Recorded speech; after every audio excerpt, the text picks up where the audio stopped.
Hello everyone, I'm the Dream Teller and I'm here to help you today. I know you use this video to fall asleep, so before that, like the video and subscribe to the channel. Also, where are you from and what time are you watching? Now get comfortable and relax. The moment I stepped into the mall, I felt a prickle of unease crawl up my spine. It was just another Saturday afternoon, the kind where you mindlessly wander through stores to kill time. But something in the air felt off, like the calm before a storm. If only I'd listened to that instinct, maybe I could have avoided the nightmare that was about to unfold. I'd come to the mall to return a sweater and maybe grab a coffee. Nothing special, nothing out of the ordinary. The place was bustling with its usual weekend crowd, families pushing strollers, teenagers huddled in giggling groups, elderly couples walking arm in arm. I weaved through the throngs of people, making my way to the department store at the far end of the mall. After returning the sweater, I decided to window shop for a bit. I wasn't in any hurry, and the air conditioning was a welcome respite from the sweltering heat outside. I meandered from store to store, occasionally trying on a shirt or examining a gadget I had no intention of buying. It was as I was leaving a bookstore that I first noticed him. A man, probably in his mid-30s, standing near a potted plant. There was nothing particularly remarkable about him. Average height, brown hair, wearing jeans and a dark jacket. But something about the way he was looking at me made me pause. It wasn't a casual glance. His eyes were fixed, intent. I shook it off, telling myself I was being paranoid. In a crowded mall, it's easy to imagine someone is looking at you when they're really not. I continued on my way, stopping at a few more stores. But every time I looked up, there he was. Always at a distance, always in my line of sight. Sometimes he'd be pretending to look at a store display. Other times he'd be sitting on a bench. But his eyes always found mine, and that same intense look was there. My heart started to beat faster. Was I imagining this? I decided to test it. I abruptly changed direction, cutting through a group of teenagers to head towards the food court. As I weaved through the tables, I glanced back. There he was, following the same path I had taken, his eyes never leaving me. Panic started to set in. This wasn't a coincidence. This man was following me. But why? What did he want? I picked up my pace, no longer pretending to shop. I needed to get out of there. I headed for the nearest exit, my steps quick but measured. I didn't want to run and cause a scene, but every instinct was screaming at me to flee. As I approached the doors, I allowed myself to feel a glimmer of relief. Just a few more steps and I'd be out in the parking lot, safe in my car. But as I pushed against the door, my blood ran cold. It didn't budge. I pushed harder, then pulled, but it was locked tight. How was that possible? These were the main doors. They should have been open. I spun around looking for another way out. That's when I saw him again. Closer now, maybe 20 feet away. He wasn't trying to hide anymore. He just stood there, watching me, a small smile playing at the corners of his mouth. I ran. I didn't care about making a scene anymore. I sprinted towards the next set of doors, my heart pounding in my ears. But they too were locked. Impossible. This couldn't be happening. I looked around wildly, searching for a security guard, an employee, anyone who could help. But the mall suddenly seemed emptier than before. Where had all the people gone? Those who remained seemed oblivious to my distress, going about their shopping as if nothing was wrong. I spotted a young woman folding shirts in a nearby store. "Please," I gasped, running up to her. "I need help. There's a man following me, and the doors are locked. Can you call security?" She looked at me blankly. "I'm sorry. What doors are you talking about? All the exits are open." I stared at her in disbelief. "No, they're not. I just tried them. They're locked." She shook her head slowly. "Ma'am, I think you must be confused. The mall doesn't lock its doors during business hours. It's not possible." I wanted to scream. Why wouldn't she believe me? I turned to point out the man who had been following me, but he was gone. Had I imagined him too? "Look," I said, trying to keep my voice steady. "Just try the doors yourself. You'll see." The woman sighed but followed me to the nearest exit. I stood back, certain she'd find them locked just as I had. But to my horror, she pushed the door open effortlessly. "See? They're fine. Are you feeling all right? Do you need me to call someone for you?" I backed away from her, shaking my head. This couldn't be happening. Was I losing my mind? I mumbled an apology and hurried away, my mind reeling. As I rounded a corner, I nearly collided with him, the man who had been following me. He was standing there, blocking my path, that same unsettling smile on his face. "Having some trouble?" he asked, his voice smooth and low. I stumbled backward. "Stay away from me," I warned, though my voice shook. "I'll scream." He chuckled, taking a step closer. "Go ahead. No one will hear you. Or if they do, they won't care. Haven't you realized that by now?" I looked around frantically. He was right. The few people nearby seemed to look right through us, as if we weren't even there. "What's happening?" I whispered, fear clawing at my throat. "What do you want?" He tilted his head, studying me like I was a curious specimen. "What do I want?" That's an interesting question. What I want is for you to understand, to see the truth. "What truth?" I asked, backing away as he advanced. "That this," he gestured around us, "isn't real. None of it is. You're trapped. But not in the way you think." I shook my head, refusing to understand. "You're crazy. I'm leaving." I turned to run, but he was suddenly in front of me again, impossibly fast. "You can't leave," he said, almost gently. "You've been trying for hours, days even. Don't you remember?" And suddenly, I did. Flashes of memory hit me like a tidal wave. Me, running through the mall, trying door after door, the same conversations, the same people, over and over again. How long had I been here? "No," I whispered, sinking to my knees. "This isn't real. It can't be." He crouched down beside me. "But it is. And the sooner you accept that, the sooner we can move on." "Move on to what?" I asked, my voice hollow. His smile widened, and for a moment, I saw something inhuman flicker behind his eyes. "That's for you to decide. This is your prison, after all. Your mind created it. Only you can find the way out." I closed my eyes, willing myself to wake up, to break free from whatever this was. When I opened them again, he was gone. But the mall remained, stretching out endlessly before me, a labyrinth of my own making. I stood up on shaky legs, looking around at the two bright lights, the two cheerful displays, the two oblivious people. It all seemed so normal, and yet so terribly wrong. As I started walking, no destination in mind, I realized the true horror of my situation. The man wasn't my enemy. He was the only real thing in this place, the only one telling me the truth. The real trap wasn't the locked doors or the endless corridors. It was my own mind, keeping me here, running in circles. I don't know how long I've been here now. Time seems to have lost all meaning. Sometimes I see him, watching me from a distance. Sometimes I try the doors again, hoping that this time they'll open. They never do. But I keep trying, because somewhere, somehow, there has to be a way out. And until I find it, I'm trapped in this never-ending nightmare. A prisoner in a mall of my own making, with no one but my shadow for company.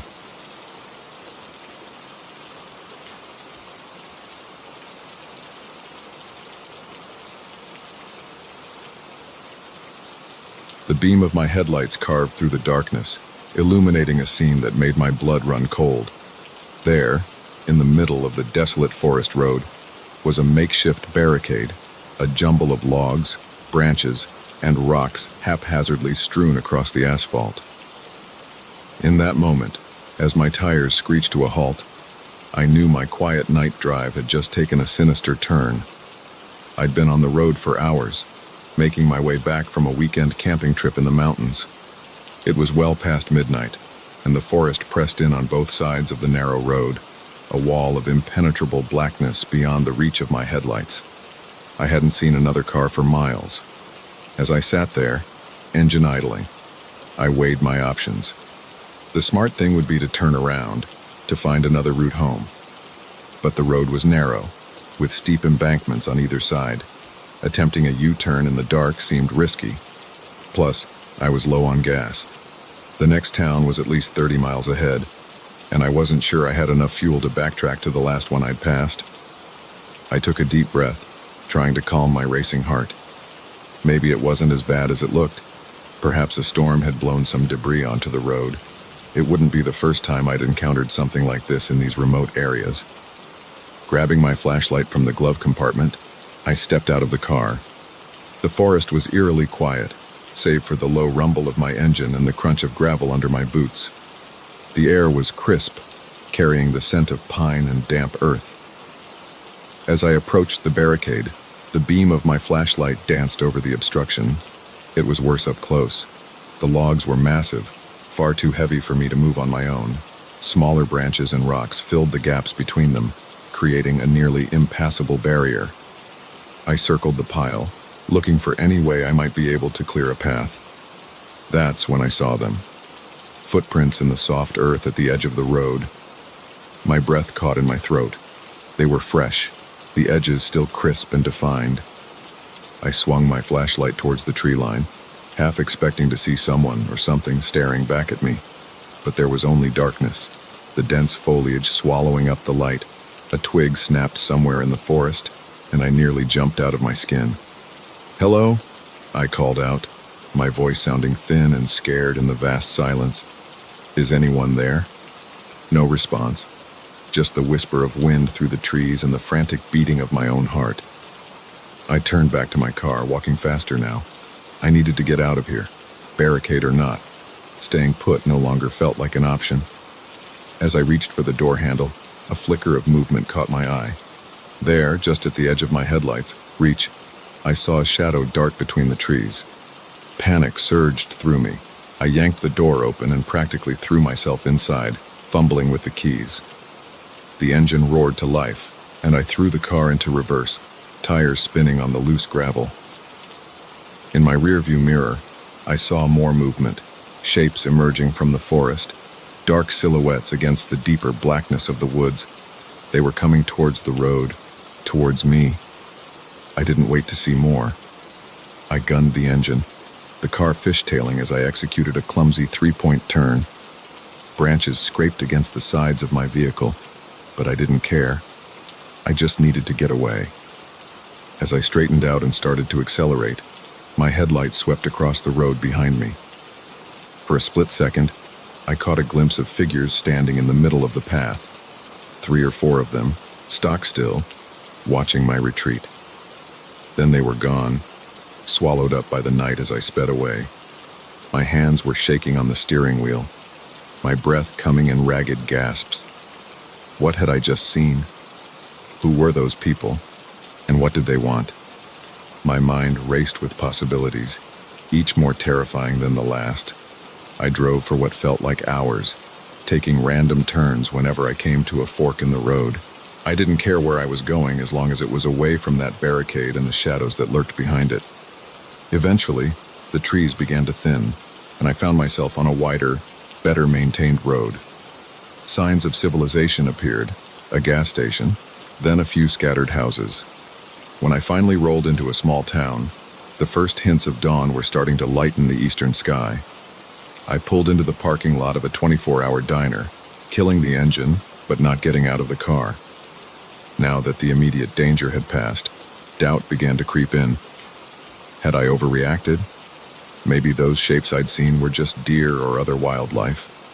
Maybe the footprints had been left by hikers earlier in the day. But deep down, I knew that wasn't true. The intentional placement of that barricade, the fresh footprints, the figures emerging from the woods, it all pointed to something far more sinister. I must have sat there for an hour, trying to make sense of what had happened. Eventually, I worked up the courage to go into the diner. The warmth and light inside were a stark contrast to the dark forest I'd left behind. An older waitress with kind eyes asked if I was all right. I must have looked a mess, pale, shaken, with bits of leaves and twigs caught in my hair from the frantic drive. I ordered a coffee and tried to explain what had happened, but the words sounded hollow and unbelievable even to my own ears. The waitress listened patiently, then told me about rumors she'd heard. Stories of people going missing on that stretch of road, of strange sightings in the forest. Most locals avoided driving through there at night, she said. As more patrons filtered into the diner and the sun climbed higher in the sky, the events of the night began to feel almost dreamlike. But the scratches on my car and the lingering fear in my gut were very real reminders of what I'd experienced. I called the local police to report what had happened. They took my statement but didn't seem particularly concerned. Probably just some kids playing pranks, they said. They'd send a patrol car out to check the area, but I could tell they didn't expect to find anything. I couldn't shake the feeling that I'd narrowly escaped something terrible. Those figures on the road, the way they had emerged from the forest like they were lying in wait.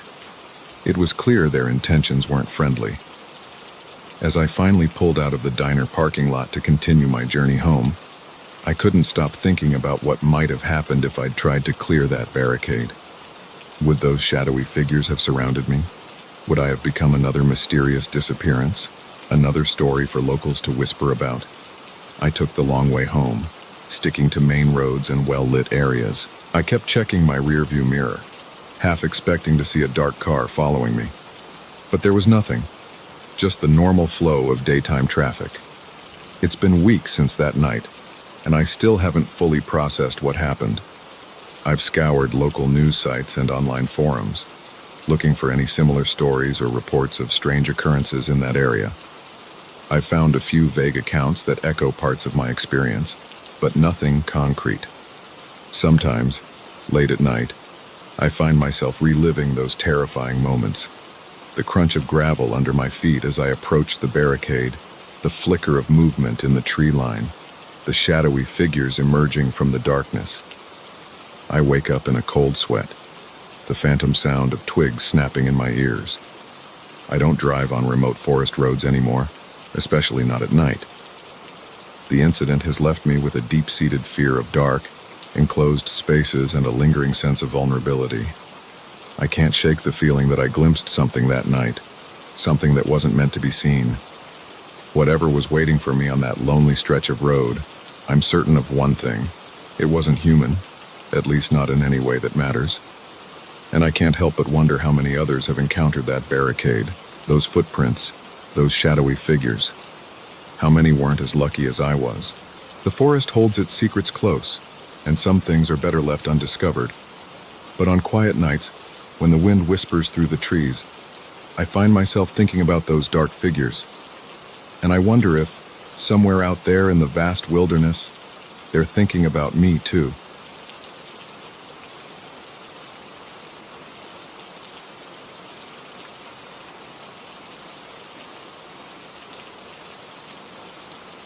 The silence was deafening. In all my years of hiking, I'd never experienced a forest this quiet. No birds chirping, no rustling leaves, not even the hum of insects. Just an eerie stillness that made the hair on the back of my neck stand up. Little did I know, this unsettling quiet was just the beginning of a nightmare I never saw coming. I'd been on the trail for 3 days, enjoying the solitude and the chance to clear my head. Work had been stressful, and my relationship had just ended. This solo hiking trip was exactly what I needed, or so I thought. As the sun began to dip below the tree line, I started looking for a good spot to set up camp for the night. I found a small clearing just off the main trail, sheltered by a cluster of tall pines. Perfect. I quickly went about my routine, pitching my tent, gathering firewood, and setting up my cooking gear. With camp established, I decided to explore the immediate area before it got too dark.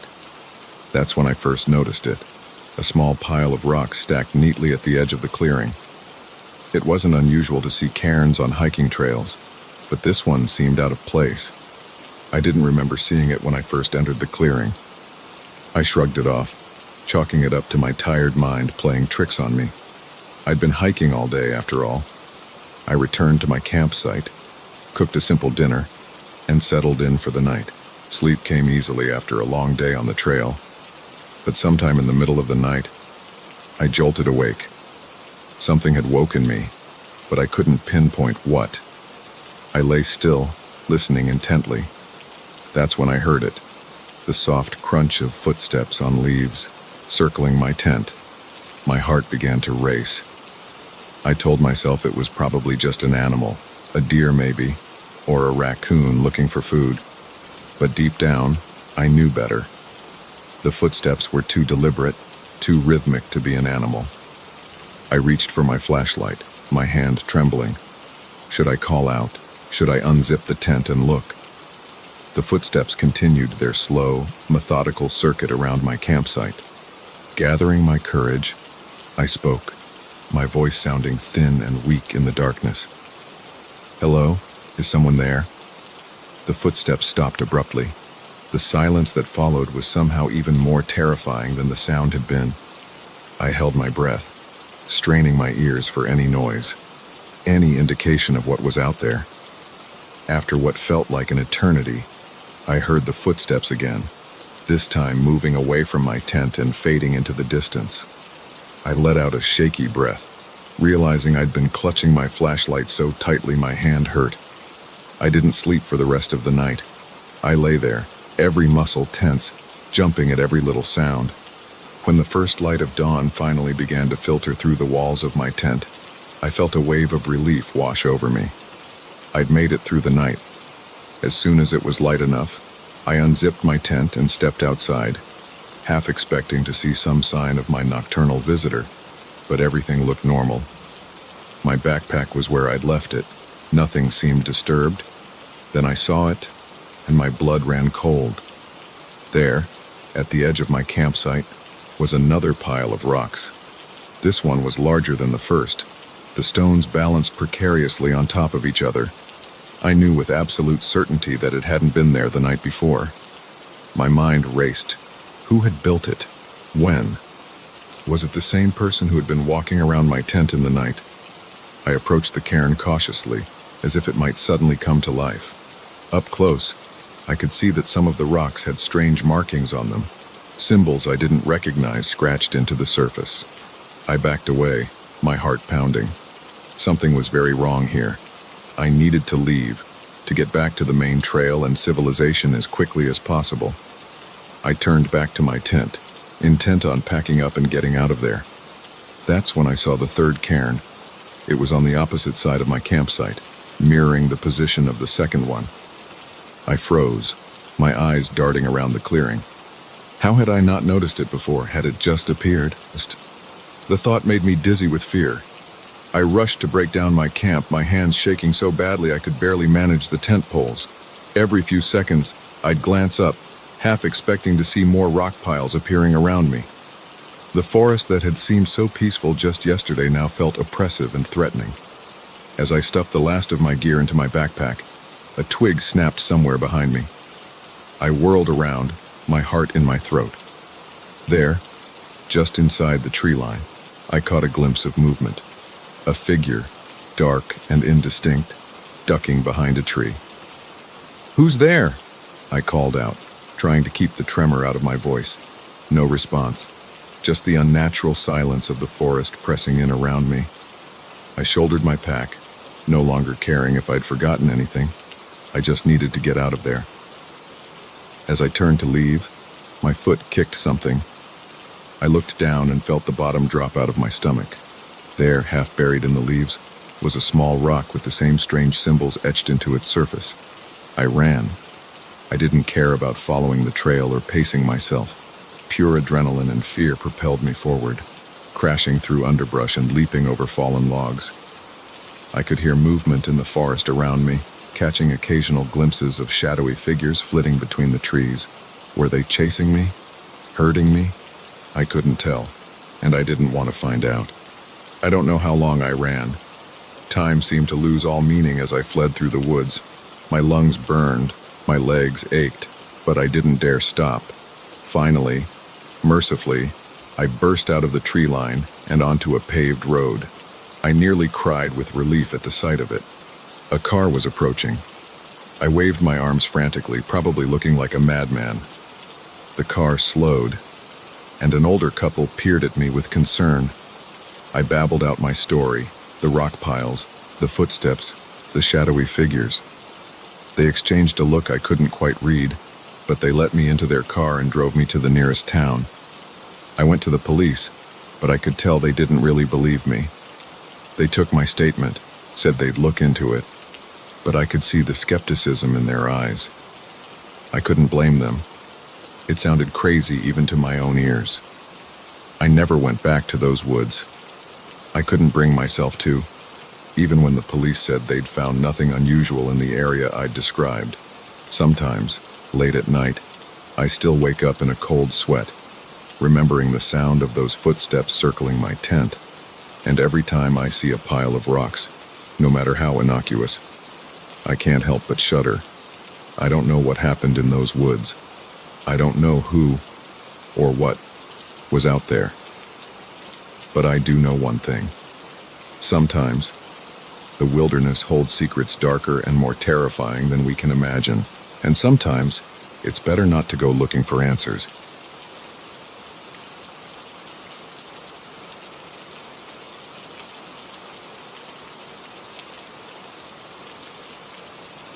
The first rays of sunlight filtered through the trees, revealing a sight that turned my blood to ice.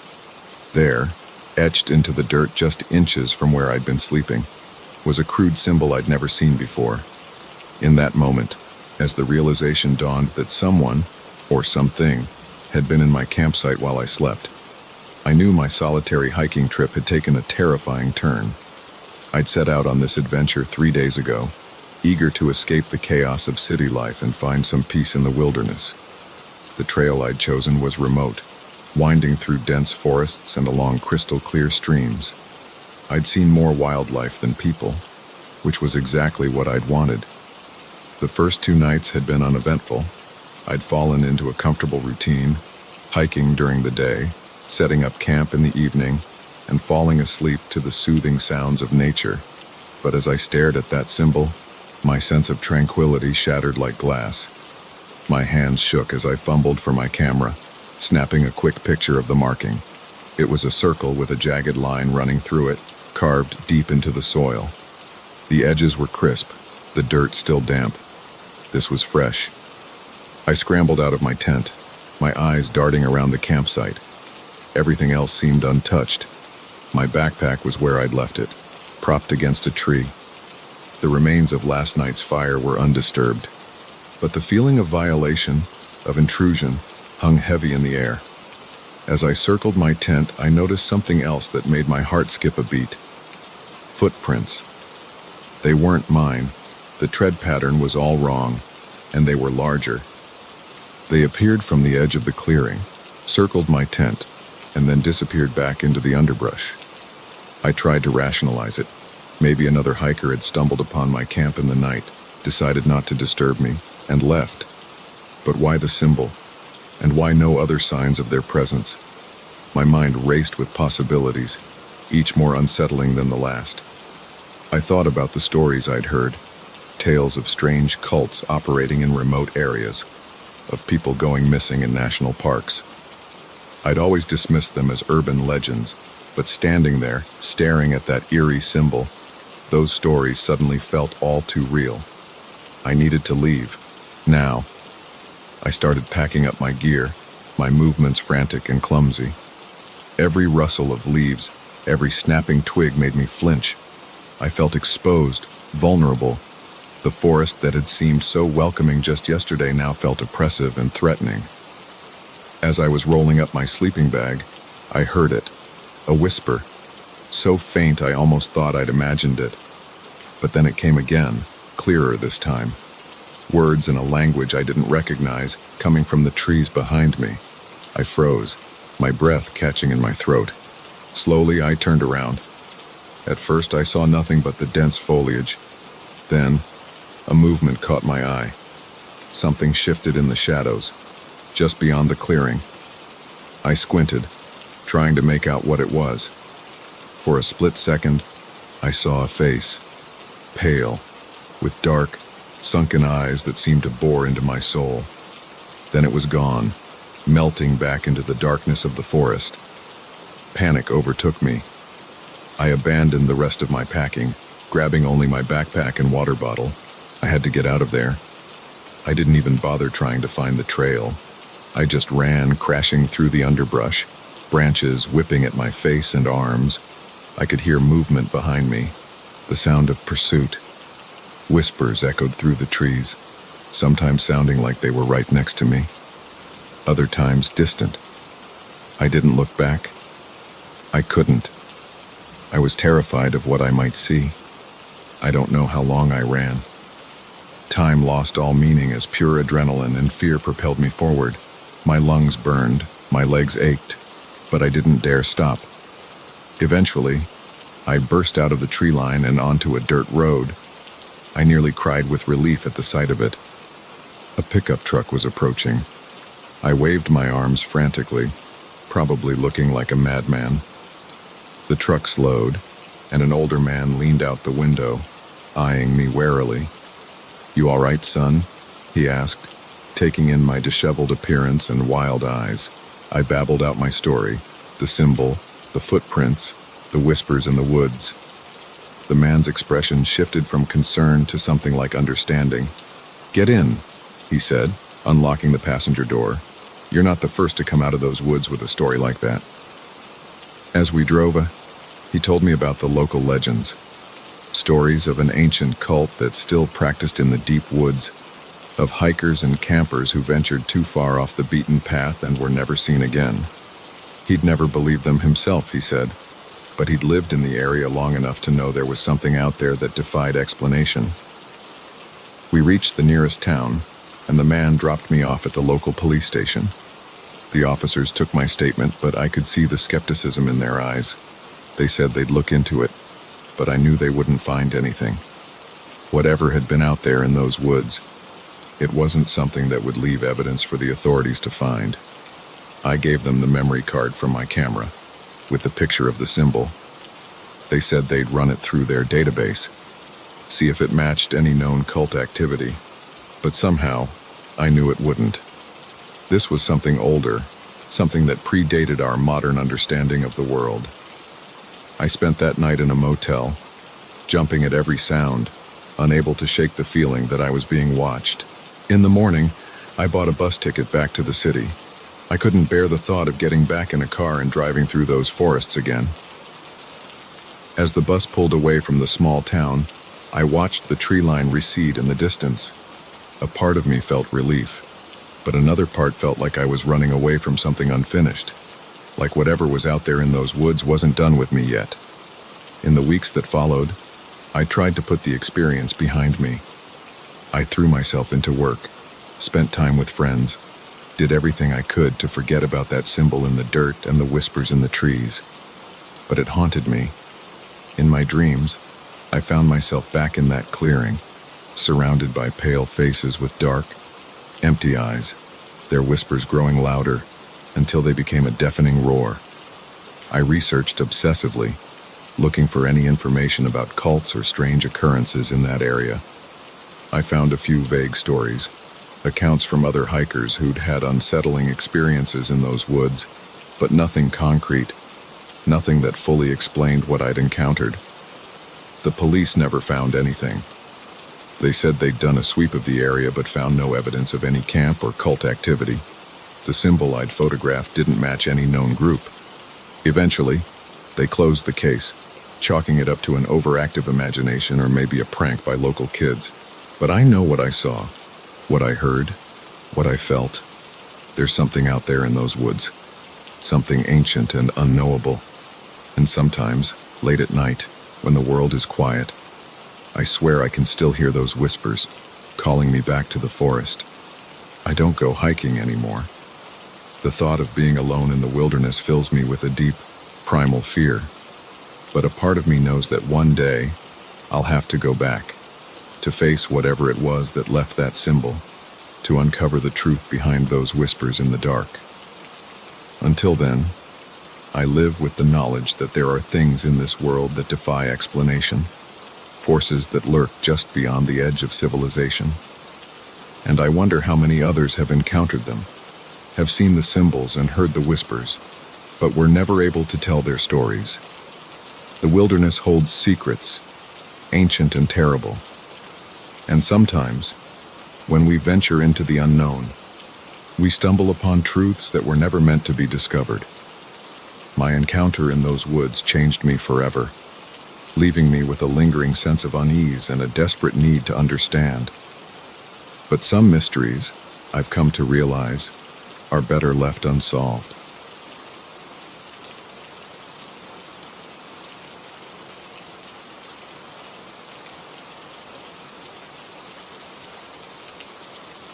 The first red flag should have been the way Roger's smile never quite reached his eyes, but I was too captivated by the rustic charm of the cabin, too eager for a peaceful getaway, to notice the predatory glint lurking beneath his friendly demeanor. It wasn't until I discovered the hidden cameras that I realized I'd walked straight into a nightmare of my own making. I'd found the cabin on one of those vacation rental websites. The photos showcased a cozy interior, all warm wood and plush furnishings, nestled in a picturesque forest setting. It seemed perfect for a week-long escape from my hectic city life. The price was surprisingly reasonable, which should have been my second warning sign. But I was too busy fantasizing about quiet evenings by the fireplace and lazy mornings, sipping coffee on the porch, to question my good fortune. Roger, the owner, met me at the cabin on the day of my arrival. He was a tall, lean man in his 50s, with salt and pepper hair and weathered hands that spoke of a life spent working outdoors. His welcome was warm, if a bit overbearing. "You're going to love it here," he said, helping me with my bags. "It's so peaceful, you'll never want to leave." I laughed politely, not realizing how ominous those words would soon become.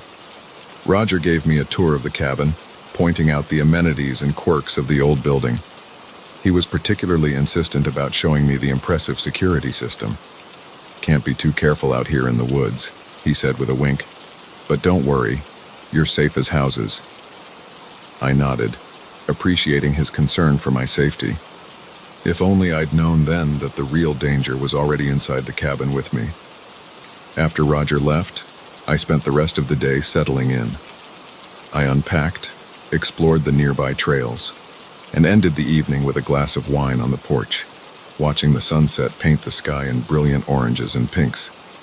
It was exactly the escape I'd been longing for. The first couple of days passed in a blissful blur of hikes, reading, and relaxation, but on the third night, things took a turn for the unsettling. I woke up in the middle of the night, thirsty and disoriented. As I stumbled to the kitchen for a glass of water, I could have sworn I heard footsteps overhead. I froze, listening intently, but the sound didn't repeat. I chalked it up to the house settling, or my imagination running wild in an unfamiliar place. The next morning, I noticed small things out of place.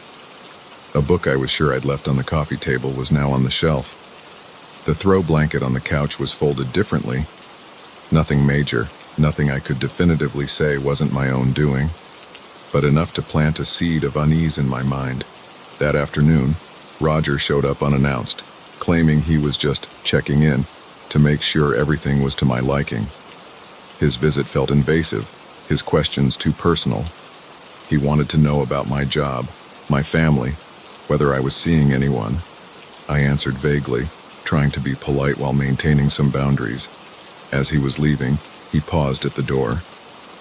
"You know," he said, his tone casual but his eyes intense, "I've got spare keys. If you ever lock yourself out, just give me a call. I'm always around." The idea of Roger having unrestricted access to the cabin while I was staying there made me deeply uncomfortable. That night, I double-checked all the locks before going to bed. The next day, I decided to do some work on my laptop.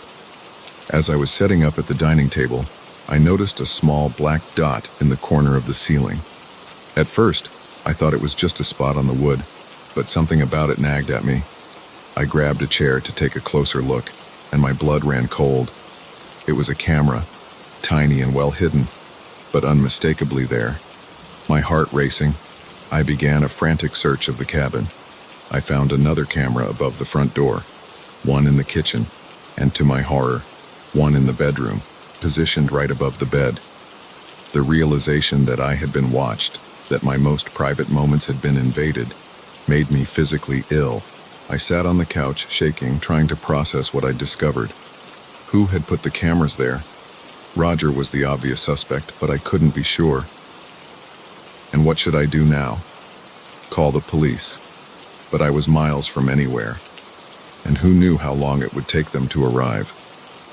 As I was deliberating my next move, I heard the crunch of tires on gravel outside. Peering through the window, I saw Roger's truck pulling up. Panic surged through me. Did he know I'd found the cameras? Was he coming to confront me? I grabbed my phone, ready to call for help, only to discover there was no signal. Of course, how convenient. There was a knock at the door. "Hello?" Roger called out. "Just thought I'd stop by and see how you're settling in." I didn't answer, hoping he'd think I was out on a hike and leave. But then I heard the jingle of keys. He was coming in. I raced to the bedroom, looking for a place to hide. The closet was too obvious. Under the bed. No, too exposed. My eyes fell on the window. It was my only chance. I had just managed to slide it open when I heard the front door creak open. "Hello?" Roger called again, his voice closer now. "Are you here?" As quietly as I could, I climbed out the window. My feet had just touched the ground when I heard footsteps in the bedroom. I took off running into the woods, not daring to look back. I ran until my lungs burned and until I couldn't hear anything but the pounding of my own heart. Finally, I stopped, leaning against a tree to catch my breath. I had no idea where I was, no phone, no supplies, but I knew I couldn't go back to the cabin. As the initial panic subsided, I tried to think rationally. I needed to find help, to get to a road or another cabin, but which way should I go? That's when I heard it. A voice calling my name, distant but clear. Roger. He was looking for me. Fear gave me a fresh burst of energy, and I started running again. I had no plan, no direction, just the desperate need to put as much distance between myself and Roger as possible. I don't know how long I ran. Time seemed to lose all meaning in the dense forest, but eventually, I stumbled onto a dirt road. Hope surged through me. Where there was a road, there had to be people. I followed the road, constantly looking over my shoulder, jumping at every snapping twig. Just when I thought I couldn't go any further, I saw lights in the distance. A gas station. I burst into the store, startling the sleepy-looking clerk behind the counter. "Please," I gasped. "I need help. I need to call the police." The clerk, to his credit, didn't ask questions. He handed me his phone, and I dialed 911 with shaking fingers. The next few hours passed in a blur. The police arrived, took my statement, and went to investigate the cabin. They found the cameras, just as I'd described. Roger was nowhere to be found, but his truck was still parked outside. As I sat in the back of a police car, wrapped in a scratchy blanket, an officer approached me. "Ma'am," he said, his face grim, "we found something you need to see." He led me to a police van and opened the back doors. Inside were dozens of screens, each showing a different view of the cabin. It wasn't just my stay that had been recorded. There were months, maybe years of footage. "We think he's been doing this for a long time," the officer said softly. "You're not the first, but thanks to you, you might be the last." The relief of escape was tempered by the horror of what could have happened, of what had likely happened to others before me. As I was driven away from the forest, away from the cabin and its hidden horrors, I couldn't shake the feeling that I'd narrowly avoided a fate too terrible to contemplate. In the weeks and months that followed, as the investigation unfolded and more victims were identified, I struggled to come to terms with my experience. The trust I'd once had in the kindness of strangers, in the safety of a rustic getaway, was shattered. Roger was eventually caught and brought to justice, but the damage was done. I still have nightmares about those hidden cameras, about being watched without knowing it. I can't stay in hotels or vacation rentals anymore without obsessively checking for hidden devices. But I survived. I got out. And in sharing my story, I hope to warn others about the dangers that can lurk behind friendly smiles and rustic charm. Because sometimes, the most terrifying monsters are the ones hiding in plain sight, waiting for their chance to pounce.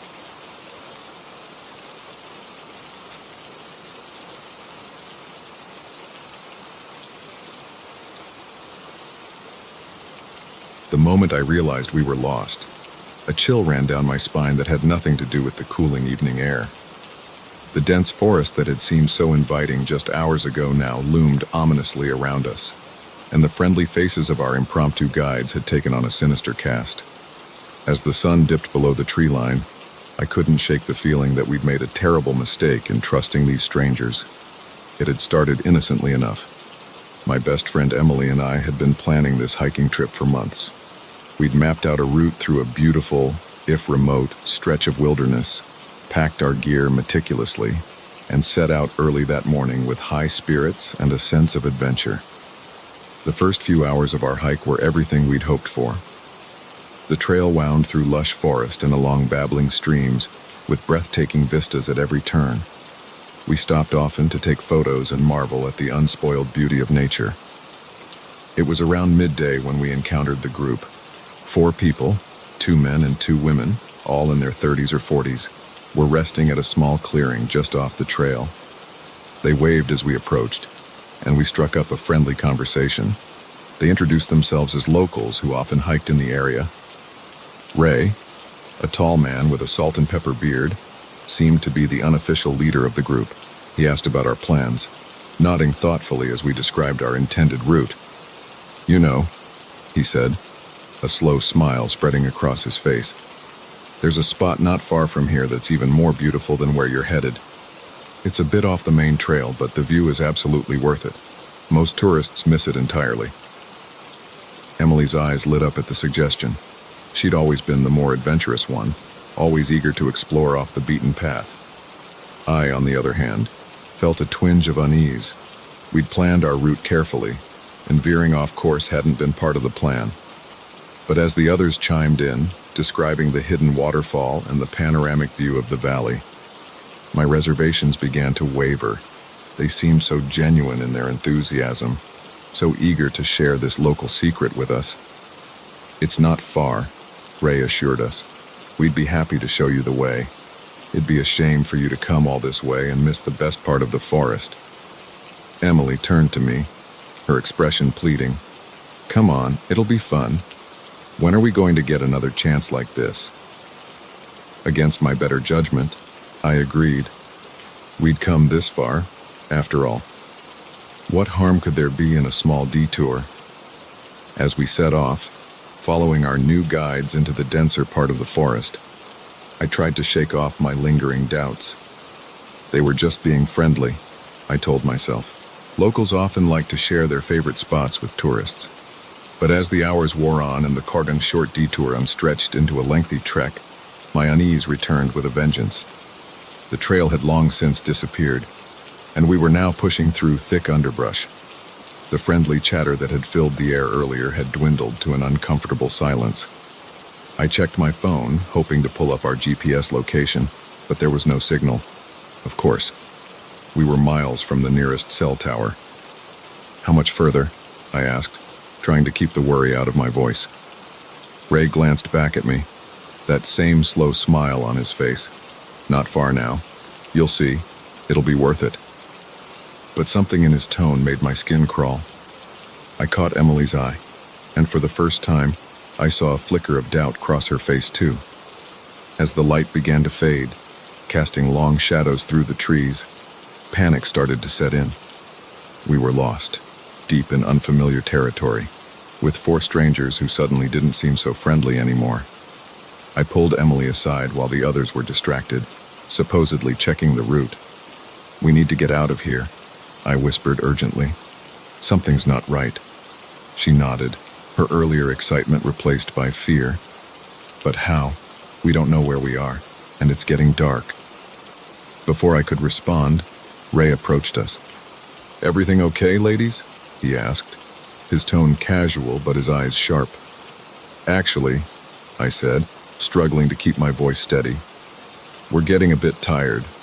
Maybe we should head back and try for the waterfall another day." Ray's smile didn't waver, but something cold flickered in his eyes. "Oh, but we're so close now. It'd be a shame to turn back. Why don't we set up camp for the night? We can reach the spot in the morning." The others had gathered around us now, forming a loose circle. I felt trapped, my heart racing. This wasn't a friendly hike anymore. This was something else entirely. "No, thank you," Emily said firmly, seeming to have found her courage. "We'd like to go back now." The atmosphere shifted instantly. The pretense of friendliness dropped away, replaced by something menacing. Ray's smile twisted into a sneer. "I'm afraid that's not an option," he said, his voice low and dangerous. "You see, you're our guests now, and we have plans for you." Terror surged through me. In that moment, I knew we had to run. It was our only chance. I grabbed Emily's hand and bolted, pushing past the startled group. We crashed through the underbrush, branches whipping at our faces, roots threatening to trip us at every step. Behind us, I could hear shouts and the sound of pursuit. We ran blindly, with no idea where we were going. The forest was almost completely dark now, and more than once we nearly ran headlong into trees. But fear and adrenaline kept us going. After what felt like hours but was probably only minutes, we stumbled into a small ravine. Gasping for breath, we huddled under an overhanging rock, straining our ears for any sound of our pursuers. For a long moment, all we could hear was our own ragged breathing and the frantic pounding of our hearts. Then, distantly, came the sound of voices calling to each other.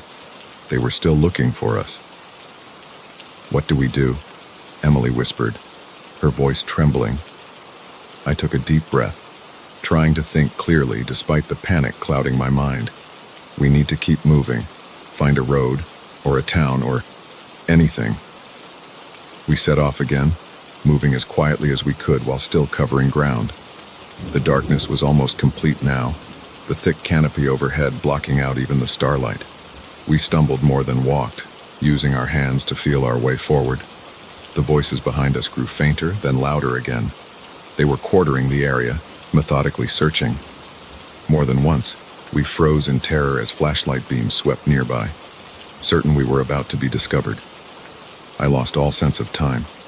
We could have been moving for hours or mere minutes. My world narrowed to the feel of Emily's hand in mine, the sound of our careful footsteps, and the constant gnawing fear of being found.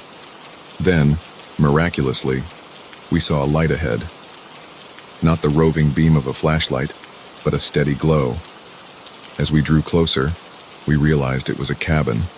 For a moment, hope surged through me. Then doubt crept in. What if this was their destination all along? What if we'd walked right into their trap? But we were out of options. We were exhausted, lost, and it was only a matter of time before our pursuers found us. We had to take the risk. We approached the cabin cautiously. Through a window, we could see an elderly couple sitting by a fire, reading. They looked so normal, so safe that I almost cried with relief. We knocked on the door, our hearts in our throats. The old man who answered looked startled to see two disheveled, terrified young women on his doorstep in the middle of the night. But when we managed to stammer out our story, his face darkened with concern and anger. "Come in, quickly," he said, ushering us inside. His wife was already on the phone, calling the local sheriff. As we sat huddled under blankets, sipping hot tea and waiting for the police to arrive, the old couple told us about rumors they'd heard. Stories of hikers going missing in these woods, of a group that preyed on unsuspecting tourists. They'd always dismissed them as campfire tales, but now, the sheriff arrived with several deputies. They took our statements and organized a search of the area, but they found no trace of Ray or the others. It was as if they'd vanished into the forest, In the days and weeks that followed, as the investigation unfolded, we learned more about the group that had lured us into the woods. There had been other victims, some who'd escaped like us, others who hadn't been so lucky. The forest, it seemed, held darker secrets than we could have imagined. Emily and I never went hiking again. The experience left us with scars that went deeper than the scratches from our frantic flight through the woods. But we survived. We got away. And in sharing our story, we hope to warn others about the dangers that can lurk behind friendly smiles and offers of local knowledge. Because sometimes, the most beautiful places hide the ugliest truths, and not everyone who offers to guide you has your best interests at heart.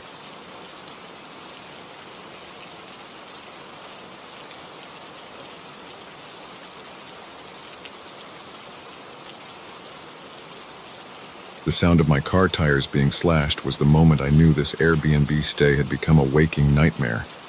It was a sharp, unmistakable hiss that cut through the still night air, shattering any illusions I had about the safety of this quaint suburban home. In that instant, I realized I wasn't just a guest here. I was a prisoner. It had all started innocently enough. I'd booked the Airbnb for a week-long work trip, drawn in by the charming photos of a cozy bungalow and the host's glowing reviews.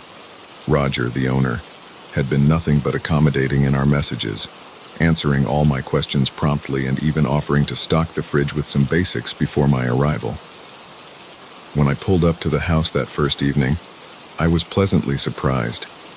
It looked even better than the photos. A quaint little home with a well-manicured lawn and cheerful flower boxes in the windows. Roger was waiting on the porch, a tall, lean man in his 50s with salt and pepper hair and a warm smile. "Welcome," he called out as I got out of my car.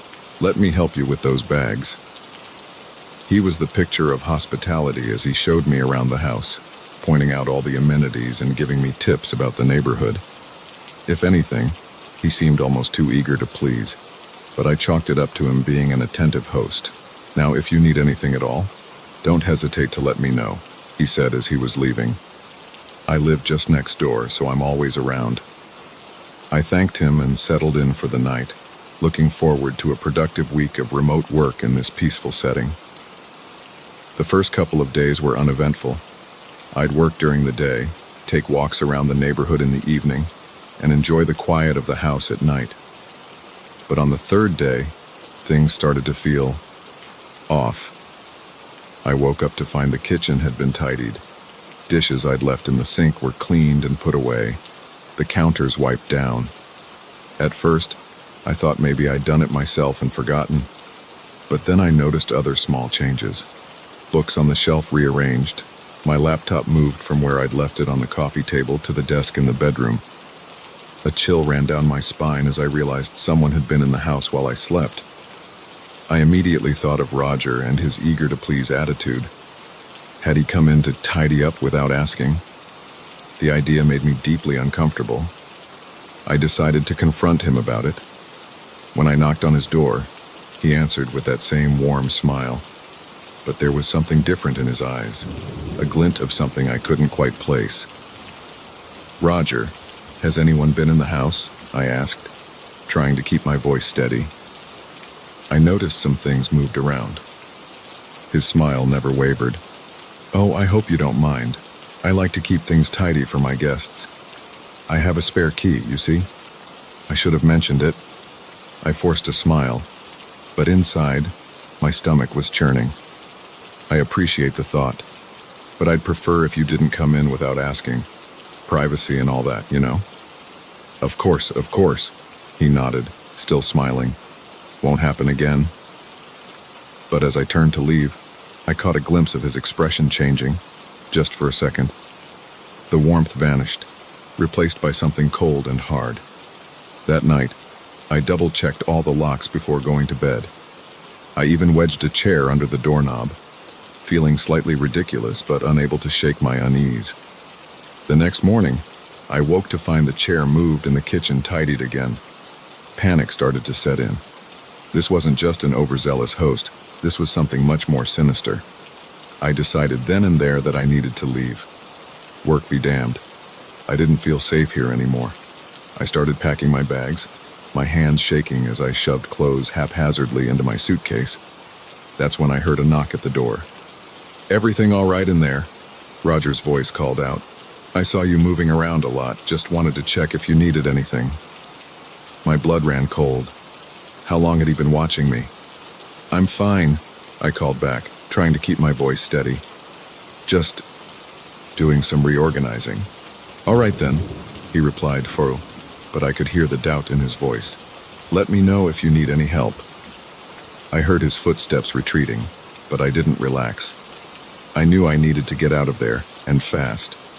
As soon as I finished packing, I grabbed my bags and headed for the door. But when I tried to open it, it wouldn't budge. The lock had been changed. Panic surged through me. I ran to the windows, but they were all locked too, the kind that needed a key to open from the inside. I was trapped. I pulled out my phone, ready to call the police, but there was no signal. Of course, how convenient. That's when I heard it, the hiss of air escaping tires. I ran to the window and saw Roger, kneeling beside my car, a knife in his hand as he methodically slashed each tire. He must have heard me at the window because he looked up, that same warm smile on his face, but his eyes were cold and empty. "Going somewhere," he called out, his voice cheerful, but with an undercurrent of menace. "I'm afraid I can't let you do that. You see, you're special, not like the others. You're going to stay here with me." My mind raced, trying to process what was happening. The others. How many people had he done this to? I backed away from the window, my heart pounding. I needed to find a way out, but every exit was blocked. I was trapped in a house that had transformed from a cozy retreat into a prison. As I heard Roger's key in the lock, I knew I had to act fast. I grabbed a heavy lamp from the bedside table and positioned myself behind the door. As it swung open, I swung the lamp with all my might. There was a sickening thud as it connected with Roger's head. He crumpled to the floor, stunned, but not unconscious. I didn't wait to see if he'd get up. I leapt over his prone form and ran. The street was quiet, eerily so. No cars, no pedestrians, just rows of identical houses with manicured lawns.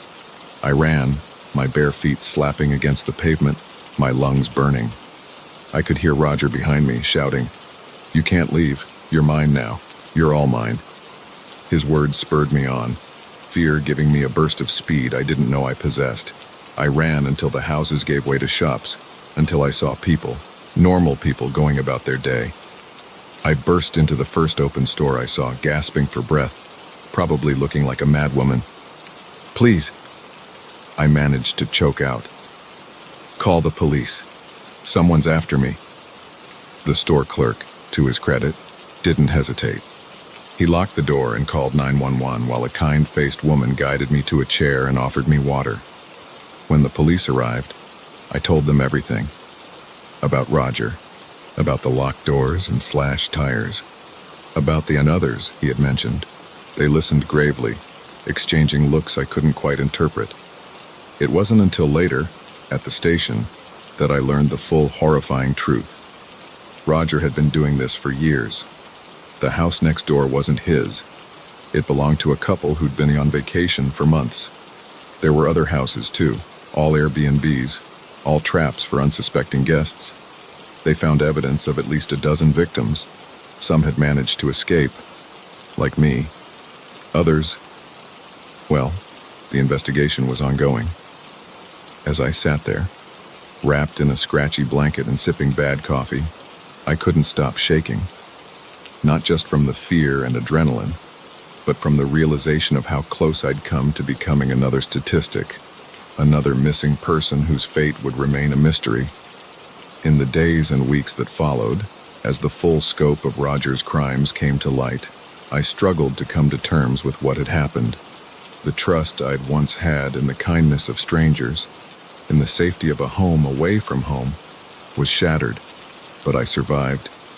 I got out, and in sharing my story, I hope to warn others about the dangers that can lurk behind friendly smiles and glowing reviews. Because sometimes, The most terrifying monsters are the ones who make you feel safe right up until the moment they reveal their true nature. The Airbnb listing for that quaint bungalow is gone now, but I know there are others out there, other Rogers, waiting for their next victim. And all I can do is hope that my story might save someone else from falling into the same trap I did.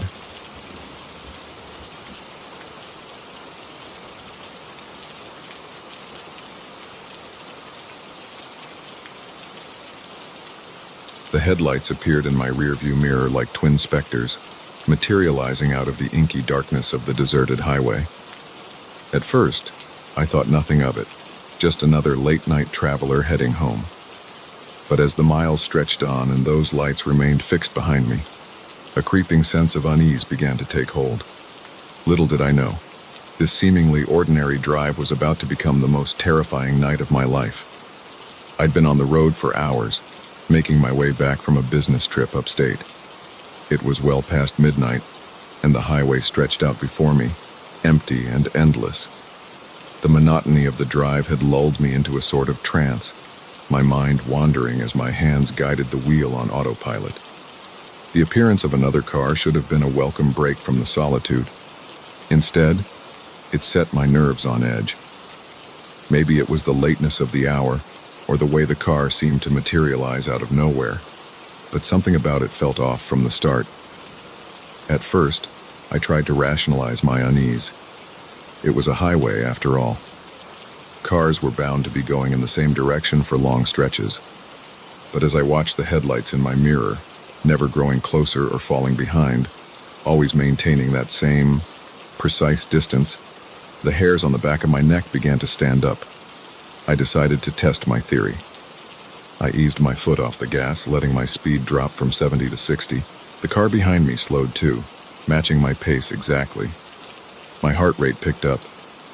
This could still be a coincidence, I told myself. Maybe they were using me as a guide for their speed, a common enough practice on dark highways. But I had to be sure.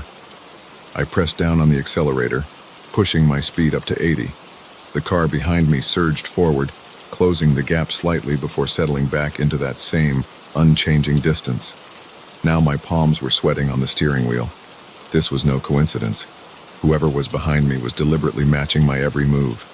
I tried to get a look at the driver in my mirrors, but all I could see were those glaring headlights. The car itself was nondescript, a dark sedan, its details lost in the night. My mind raced with possibilities. Was this some kind of highway patrol? But why wouldn't they just pull me over if I'd done something wrong? Was it a drunk driver, using me as a guide to stay on the road? Or was it something more sinister? I checked my phone, hoping to call for help, but there was no signal. Of course, I was in the middle of nowhere, miles from the nearest town. The next exit was coming up in a few miles. I decided I'd take it, find a populated area, maybe a 24-hour gas station where I could safely stop and figure out what to do. As I approached the exit, I slowed down and put on my turn signal. The car behind me mimicked my actions perfectly. My heart sank. They were definitely following me. At the last second, I made a decision. Instead of taking the exit, I swerved back onto the highway. The car behind me reaction was instant, smoothly following my maneuver as if they'd anticipated it. Now I was truly afraid. This was no random occurrence. Whoever was behind me was hunting me, for reasons I couldn't begin to fathom.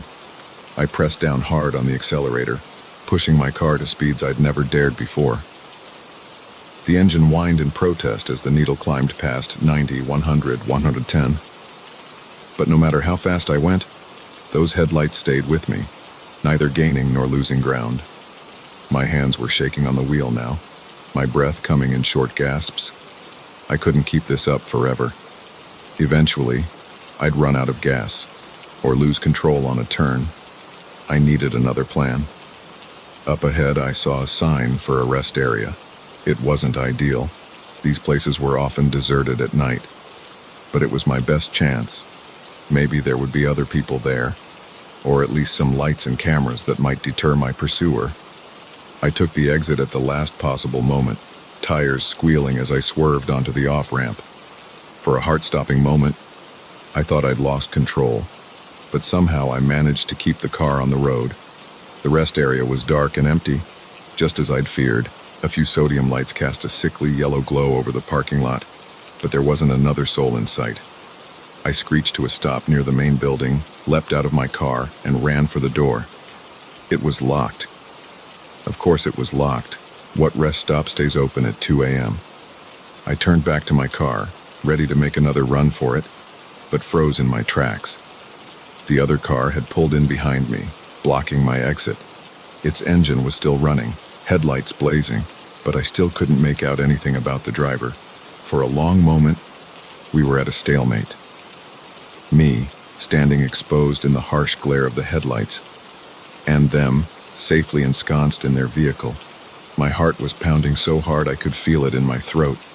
Then, slowly, the driver's side door opened. I didn't wait to see who would emerge. I turned and ran, heading for the wooded area behind the rest stop. I could hear footsteps behind me, steady and unhurried, as if my pursuer knew they'd catch me eventually. I crashed through the underbrush, branches whipping at my face, roots threatening to trip me with every step. But fear gave me speed and agility I never knew I possessed. After what felt like hours but was probably only minutes, I burst out of the trees and onto another road. It was smaller than the highway, probably a local route, but at that moment it looked like salvation.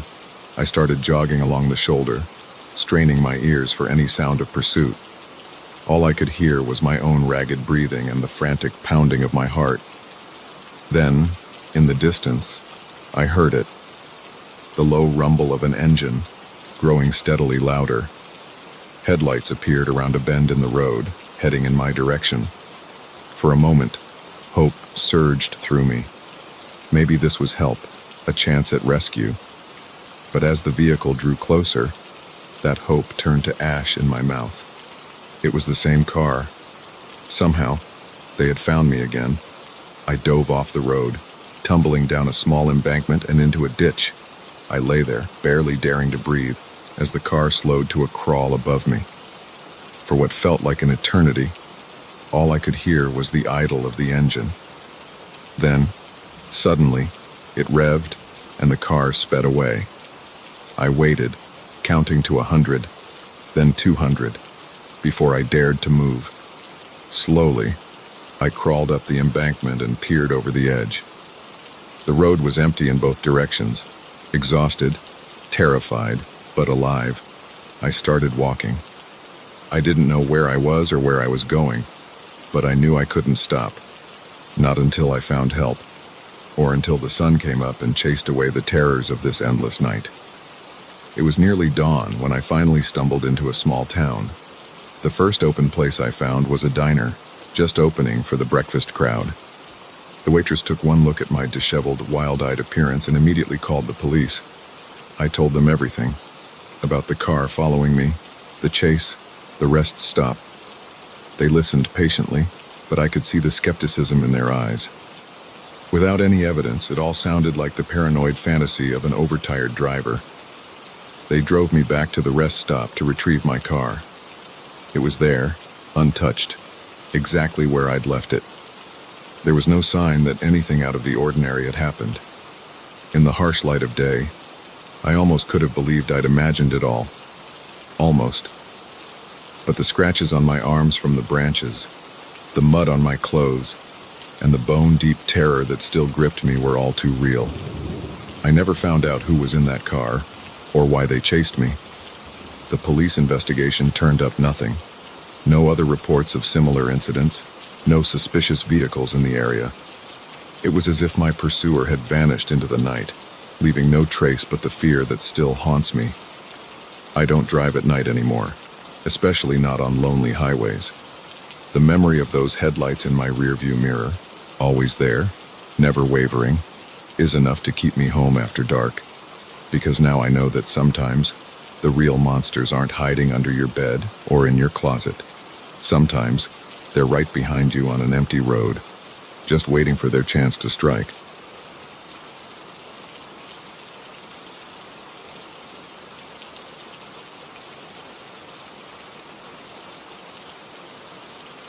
The clearing appeared like a mirage in the dense forest, a perfect circle of sunlight cutting through the gloom. In that moment of discovery, I felt a surge of relief. Little did I know that stepping into that sun-dappled space would be the beginning of a nightmare that would haunt me for years to come.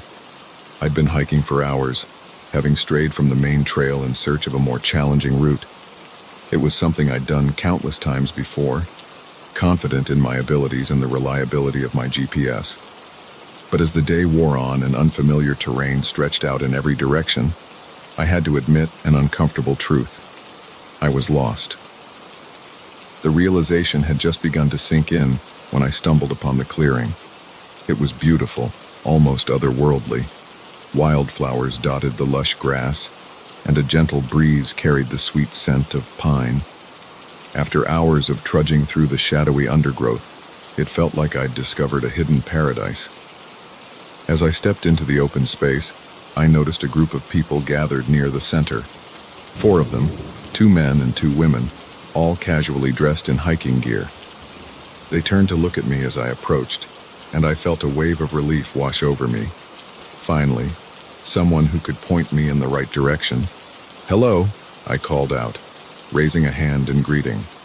"I hate to bother you, but I think I've gotten a bit turned around. Could you tell me how to get back to the main trail?"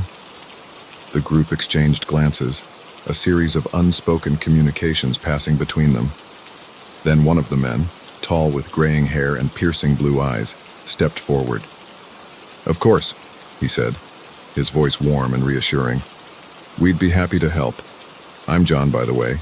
This is Sarah, Mike, and Lisa." He gestured to his companions, who all nodded in greeting. I introduced myself, explaining how I'd wandered off the trail and lost my bearings. As I spoke, I couldn't help but notice how intently they were all watching me.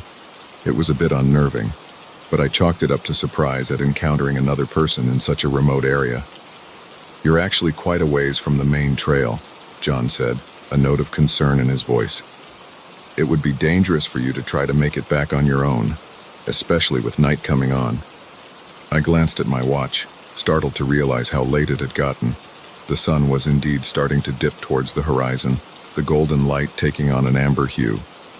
"We have a camp set up not far from here," Sarah chimed in. She was a petite woman with long, dark hair and an easy smile. "Why don't you stay with us for the night?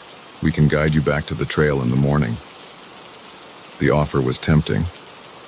The thought of trying to navigate the dense forest in the dark was not appealing, and these people seemed friendly enough. Still, a small voice in the back of my mind urged caution.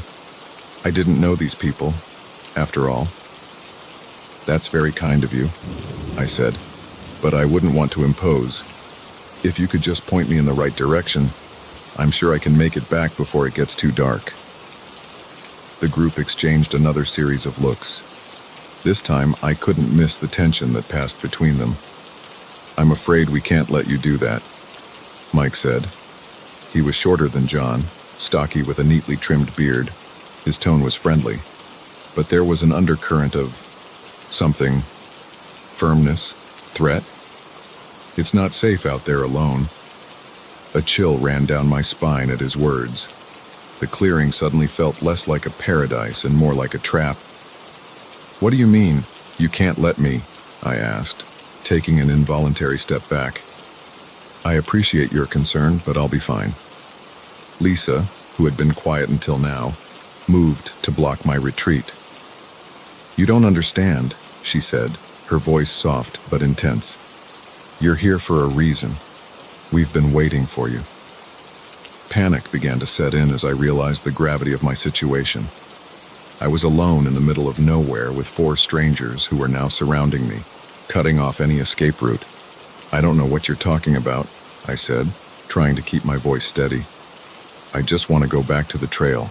Please, just let me leave." John stepped closer, that warm smile still on his face but no longer reaching his eyes. "We can't do that. You see, you're special. Not like the others who've wandered through here. You're meant to stay." My mind raced, trying to process what was happening. Others. How many people had they trapped here? And what did they mean by special? I scanned the clearing, looking for any way out. but they had positioned themselves perfectly, forming a human barrier between me and the forest beyond. My heart pounded in my chest, adrenaline surging through my veins. "You're making a mistake," I said, trying to reason with them. "People will come looking for me. I told friends where I was hiking. They'll notice if I don't come back." Sarah laughed, a sound devoid of any real humor. "Oh, we're counting on it. The more the merrier." That was when I realized the true horror of my situation. This wasn't just about me. They were using me as bait, luring more unsuspecting hikers into their trap. In that moment of clarity, survival instinct took over. I feinted to the left, then dove to the right, catching Mike off guard. I slipped past him, sprinting towards the tree line with every ounce of strength I had. I could hear them behind me, shouts of anger mixing with eerie laughter. Branches whipped at my face as I crashed through the underbrush, but I didn't slow down. I couldn't afford to. I ran without direction, without thought, driven purely by the need to put as much distance between myself and that clearing as possible. My lungs burned, my legs ached, but still I pushed on. As the light began to fade, casting long shadows through the trees, panic threatened to overwhelm me. I was lost before, but now I was well and truly in uncharted territory. The forest seemed to close in around me, every tree looking the same, every sound a potential threat. Just when I thought I couldn't go any further, I saw a glimmer of hope, a thin trail, barely visible in the undergrowth. Without hesitation, I turned to follow it, praying it would lead me back to civilization. The trail wound through the forest, sometimes disappearing altogether only to reappear a few yards later. I followed it doggedly, ignoring the scratches from thorns and the ache in my muscles. As full dark settled in, I began to hear noises behind me. Twigs snapping, leaves rustling, sounds that could have been animals but that my fear-addled brain interpreted as pursuit. Were they still after me? How far had I actually managed to get from that clearing? Just when despair was starting to set in, I saw lights ahead. At first, I thought I was hallucinating, a product of exhaustion and terror. But as I drew closer, I realized it was real, a small ranger station, a beacon of safety in the darkness. I burst through the door, startling the lone ranger inside. I must have been a sight, wild-eyed, covered in scratches and dirt, gasping for breath. "Please," I managed to choke out. "You have to help me. There are people in the forest. They tried to trap me. They said there were others." The ranger, to his credit, didn't dismiss me outright. He sat me down, gave me water, and listened as I poured out my story. As I spoke, I could see the concern growing on his face. "You're not the first," he said quietly when I'd finished. "We've had reports. Disappearances, strange sightings, but never anyone who's actually encountered them and gotten away." He called for backup and took my statement. In the days that followed, as search parties combed the forest, I learned more about the dark history of those woods. Stories of a cult that had taken root there decades ago, of hikers who ventured out and never returned. They never found the clearing or any sign of John and his group. It was as if they had vanished into the forest itself. Sometimes I wonder if I imagined it all, if the stress and exhaustion had caused some kind of breakdown, but then I remember the look in their eyes, the way they spoke about waiting for me, about others who had come before.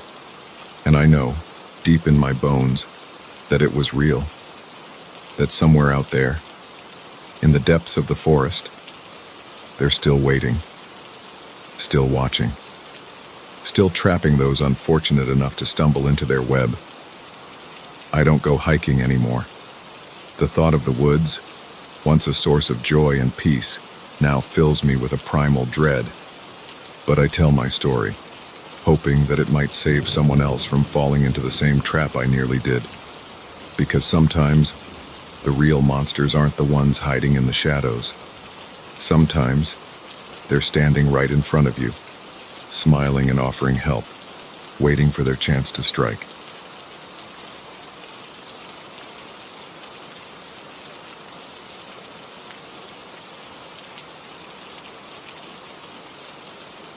The gentle rap on the door echoed through the empty cabin like a gunshot, jolting me from my uneasy sleep. In the pitch black of midnight, that soft knock might as well have been a cannon blast. As I lay there, heart pounding, a voice called out, "Hello? It's the building manager. I need to check something." That's when I knew this isolated getaway was about to become a nightmare. I'd rented this cabin as a writing retreat, a chance to escape the constant distractions of city life and finally finish my novel. It was perfect, miles from the nearest town, surrounded by dense forest, with no Wi-Fi or cell service to tempt me away from my work. The owner, a gruff local named Bill, had shown me around earlier that day before leaving me to my solitude. "No one'll bother you out here," he'd said with a wink. "Just you and the trees." Those words echoed in my mind as I stared at the door, willing the knocking to stop. But it came again, more insistent this time. "I know you're in there," the voice called. "I saw the lights on earlier. It's urgent. Please open up." I sat up slowly, every nerve in my body screaming danger. Bill hadn't mentioned anything about a building manager, and why would anyone need to check something in the middle of the night? "Who are you?" I called out, trying to keep the tremor out of my voice. I wasn't expecting anyone. There was a pause, then, "I'm Mark, the new building manager. There's been a problem with the water pipes in this area. I need to check your cabin to make sure everything's okay." My mind raced. The pipes had seemed fine when I'd used the shower earlier, and even if there was a problem, why check in the middle of the night? "Can't this wait until morning?" I asked, buying time as I looked around for something I could use as a weapon. My eyes fell on a heavy flashlight on the bedside table. "I'm afraid not," Mark replied, his tone becoming more urgent. "There's a risk of flooding. It'll only take a minute. I promise." I grabbed the flashlight and crept towards the door, my bare feet silent on the wooden floor. Through the peephole, I could make out a figure standing on the porch. He was wearing what looked like a uniform, but in the darkness, I couldn't be sure. "I'm going to need to see some ID," I said, surprised at how steady my voice sounded. The man sighed, sounding exasperated. "Look, I left my ID in the truck. If you just open the door, I can show you my work order. We really need to check these pipes now." Every instinct I had was screaming at me not to open that door. I took a deep breath, steeling myself for what I was about to do. "I'm sorry, but I'm not comfortable opening the door right now," I said firmly. "And if there's really a problem, you can come back in the morning with proper identification." There was a long silence. Then, slowly, the man's demeanor changed. The friendly tone disappeared, replaced by something cold and hard. "You're making a mistake," he said, his voice low and threatening. "Open the door now, or things are going to get much worse for you." My blood ran cold. This was no building manager. Whoever was out there, they meant me harm. I backed away from the door, my mind racing. The cabin had no landline, and my cell phone was useless out here. I was completely cut off. Suddenly, there was a loud thud against the door. He was trying to break in. I ran to the bedroom, slamming and locking the door behind me. The window was my only chance. As I struggled to open the old paint-sealed window, I could hear the front door splintering. With a final heave, the window flew open, and I tumbled out into the cold night air. The forest loomed before me, dark and imposing, but I had no choice. I ran, branches whipping at my face, roots threatening to trip me at every step. Behind me, I could hear angry shouts and the crash of someone else exiting through the window. I ran blindly through the woods, with only the dim moonlight to guide me. Every sound, the crack of a twig, the rustle of leaves, sent a jolt of terror through me. Was it my pursuer, or just the natural noises of the forest? After what felt like hours but was probably only minutes, I stumbled upon a dirt road. Hope surged through me. Maybe this led back to civilization, to safety. But as I started down the road, I heard the distant rumble of an engine. Headlights appeared around a bend, growing brighter as they approached. For a moment, I thought of flagging them down, desperate for help.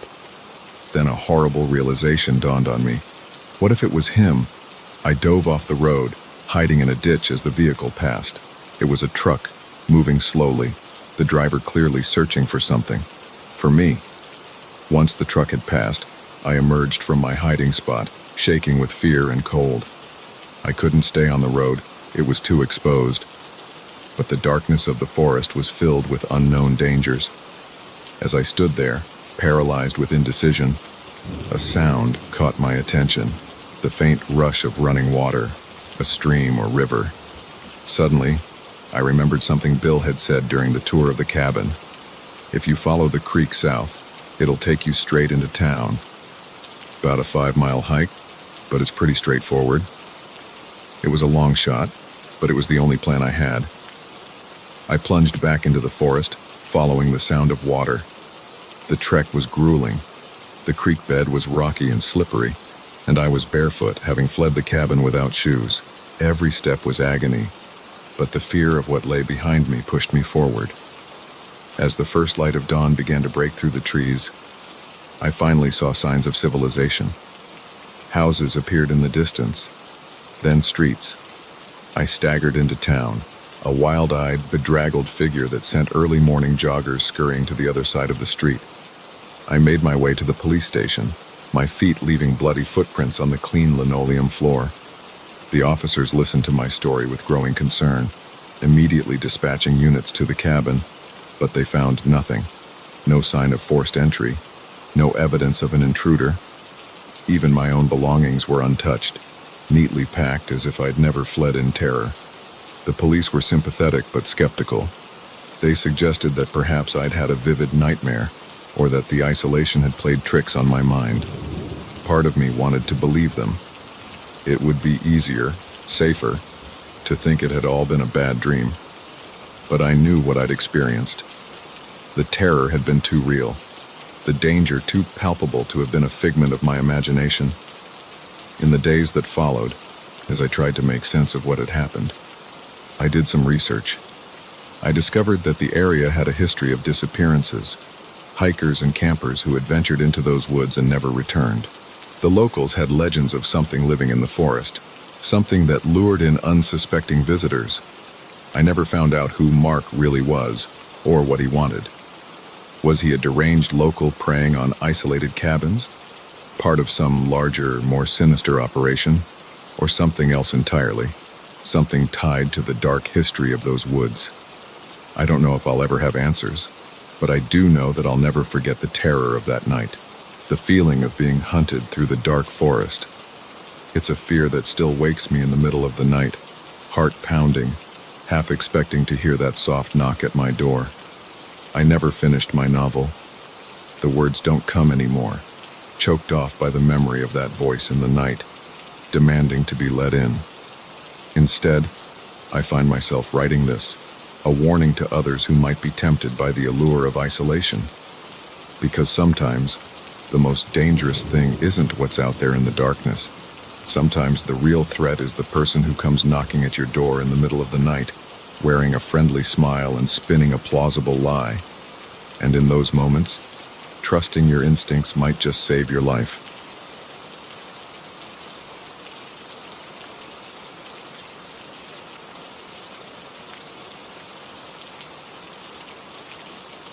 The first rays of dawn revealed a sight that made my blood run cold. Surrounding my tent, arranged in a perfect circle, were small cairns of stacked rocks. Each pile was identical, 3 stones balanced precariously atop one another. I hadn't put them there. I was alone in these woods, or at least I thought I was. I'd set out on this solo camping trip to clear my head after a messy breakup. The idea of spending a few days alone in nature, away from the constant reminders of my failed relationship, had seemed like the perfect remedy. Now, as I stared at those ominous rock formations, I realized I might have made a terrible mistake. The previous day had been uneventful. I'd hiked deep into the wilderness, far off the main trails, to a spot I'd found on an old topographic map. It was a small clearing next to a babbling brook, surrounded by towering pines, perfect for camping, and far enough from the beaten path that I was unlikely to encounter other hikers. I'd set up camp, collected firewood, and spent the evening reading by the light of my campfire. As night fell, the usual sounds of the forest, the hoot of an owl, the rustle of small animals in the underbrush, had lulled me into a peaceful sleep. But now, in the harsh light of morning, that peace was shattered. Someone, or something, had been in my campsite while I slept. The realization sent a shiver down my spine. I unzipped my tent slowly, my eyes darting around the clearing. Everything else seemed untouched. My backpack still leaned against a nearby tree. My cooking gear sat neatly by the cold remnants of last night's fire. Only those cairns stood as evidence that anything was amiss. Stepping out of the tent, I approached the nearest pile of rocks. They were ordinary river stones, smooth and round, the kind you'd find in abundance along the brook. But the way they were balanced, so precisely, spoke of deliberate human intervention.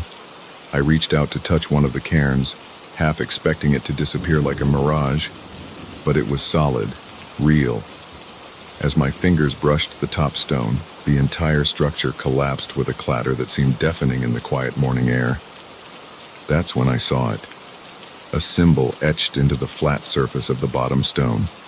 It looked like a crude eye, carved roughly into the rock. My heart began to race. This was no random act, no prank by passing hikers. This was something else entirely. I spun around, scanning the tree line.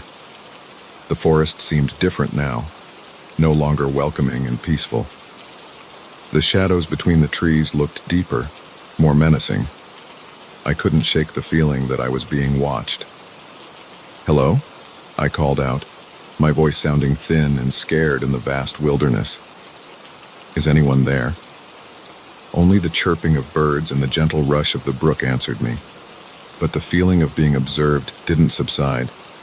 If anything, it intensified. I needed to leave. Now, whatever was going on here, I wanted no part of it.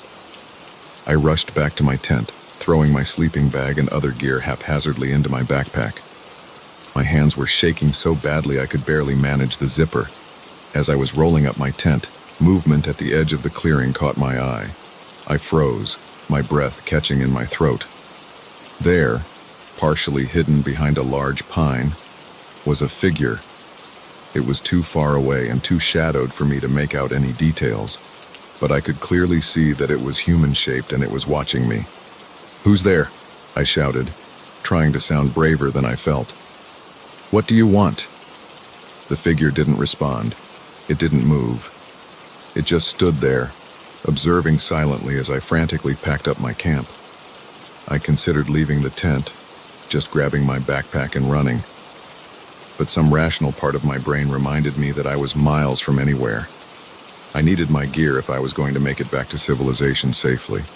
So I continued packing, my movements frantic and clumsy, always keeping one eye on that motionless figure at the edge of the clearing. Every few seconds, I expected it to charge at me, but it never did. It just watched. Finally, I had everything packed. I hoisted my backpack, far too heavy for the speed I needed to move, and began to back away from the clearing. The figure remained still, but as I retreated, I could have sworn I saw others joining it. More silhouettes appearing between the trees, all watching me in eerie silence. I turned and ran. I didn't care about following the trail or preserving the wilderness. I crashed through the underbrush, branches whipping at my face, roots threatening to trip me with every step. But I didn't slow down. I couldn't. The feeling of being pursued, of something dark and unknowable at my heels, drove me onward. I ran until my lungs burned and my legs felt like jelly. Only then did I dare to stop and look back. The forest behind me was empty. No sign of pursuit, no mysterious figures, just trees and shadows. But still, that feeling of being watched persisted. I didn't know where I was. In my panic, I'd run blindly, paying no attention to direction or landmarks. The sun, now higher in the sky, told me it was roughly east, but that was little help. I hadn't paid enough attention to the topographic map to know which way led back to the trailhead. My options were limited. I could try to retrace my steps, but the thought of going back towards that clearing, towards those watching figures, made my skin crawl. Or I could pick a direction and hope it led me back to a trail, or a road, or any sign of civilization. I chose the latter, setting off at a brisk pace. I tried to move quietly now, straining my ears for any sound of pursuit. But the forest was alive with noise, birds calling, squirrels chattering, the wind rustling through the leaves. Any one of those sounds could be covering the approach of something more sinister. As the day wore on, my fear began to mix with exhaustion and thirst. I'd left my water bottle back at the campsite, too panicked to remember it in my haste to leave. The sun beat down through gaps in the canopy, and sweat soaked my clothes. But I didn't dare stop at any of the small streams I crossed. Irrational as it was, I felt that the moment I stopped moving, they would catch up to me. It was late afternoon when I finally heard something that wasn't natural forest noise. A car engine, distant but unmistakable. Civilization, safety. I moved towards the sound with renewed energy. As I got closer, trees began to thin out. Finally, I burst out of the forest and onto a dirt road. I could have cried with relief. A little ways down the road, I could see a pickup truck approaching. I waved my arms frantically, probably looking like a madman. The truck slowed to a stop, and an older man leaned out the window, eyeing me warily. "You all right, son?" he asked, taking in my disheveled appearance and wild eyes. I babbled out my story, the rock piles, the watching figures, my frantic flight through the woods. Even as I spoke, I realized how crazy it all sounded. The man listened patiently, his expression shifting from concern to something like understanding. "You're not the first to come out of those woods with a story like that," he said quietly. "There's things in this forest that ain't natural, things that don't take kindly to visitors." He gave me a ride back to my car, parked at a trailhead that turned out to be nearly 10 miles from where I'd emerged from the forest. As we drove, he told me about the local legends, stories of hikers gone missing, of strange sightings deep in the woods, of ancient rituals and entities older than human civilization. I never reported what happened to the authorities. Who would believe me? A story about mysterious rock piles and shadowy figures, with no evidence but my own frantic testimony. Even now, years later, I sometimes wonder if I imagined it all, if the solitude and the aftermath of my breakup had caused some kind of mental break. But then I remember the feeling of those eyes on me, the silent, watching presence that followed me through the forest. And I know, deep in my bones, that it was real, that something out there in those woods had marked me, had tried to claim me for its own unknowable purpose. I don't go camping anymore. The thought of sleeping in a tent, vulnerable and alone in the wilderness, fills me with a primal dread. But sometimes, on dark nights when the wind whistles through the trees outside my window, I find myself wondering about those rock piles. Are they still there in that clearing? Are they waiting for the next unsuspecting hiker to stumble upon them? And sometimes, in those moments between sleeping and waking, I could swear I see a figure standing in the corner of my room, silent, watching, waiting. A reminder that some things, once seen, can never be unseen, and that the true horrors of this world don't always lurk in the darkness of the forest. Sometimes, they follow you home.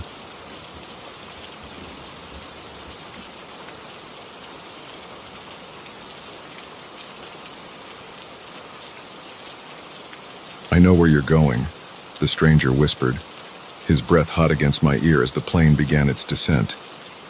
In that moment, suspended thousands of feet above the earth, I realized this red-eye flight had become a prison, and my seatmate was far more dangerous than I could have ever imagined. The journey had started ordinarily enough. I'd booked a last-minute red-eye flight from New York to Los Angeles, dreading the 6-hour journey but needing to be there for an important meeting the next morning. The airport was quiet when I arrived. just a handful of sleepy travelers shuffling through security. I boarded the plane, finding my aisle seat in the middle of the aircraft. As I stowed my carry-on and settled in, I silently hoped the seat next to me would remain empty. No such luck. Just before the doors closed, a man slid into the window seat beside me. He was unremarkable at first glance. Average height, brown hair, probably in his late 30s. He gave me a polite nod as he sat down, and I returned it before putting on my headphones, fully intending to sleep through the flight. As we took off, I noticed him fidgeting, his fingers drumming an erratic pattern on the armrest between us. I chalked it up to nerves.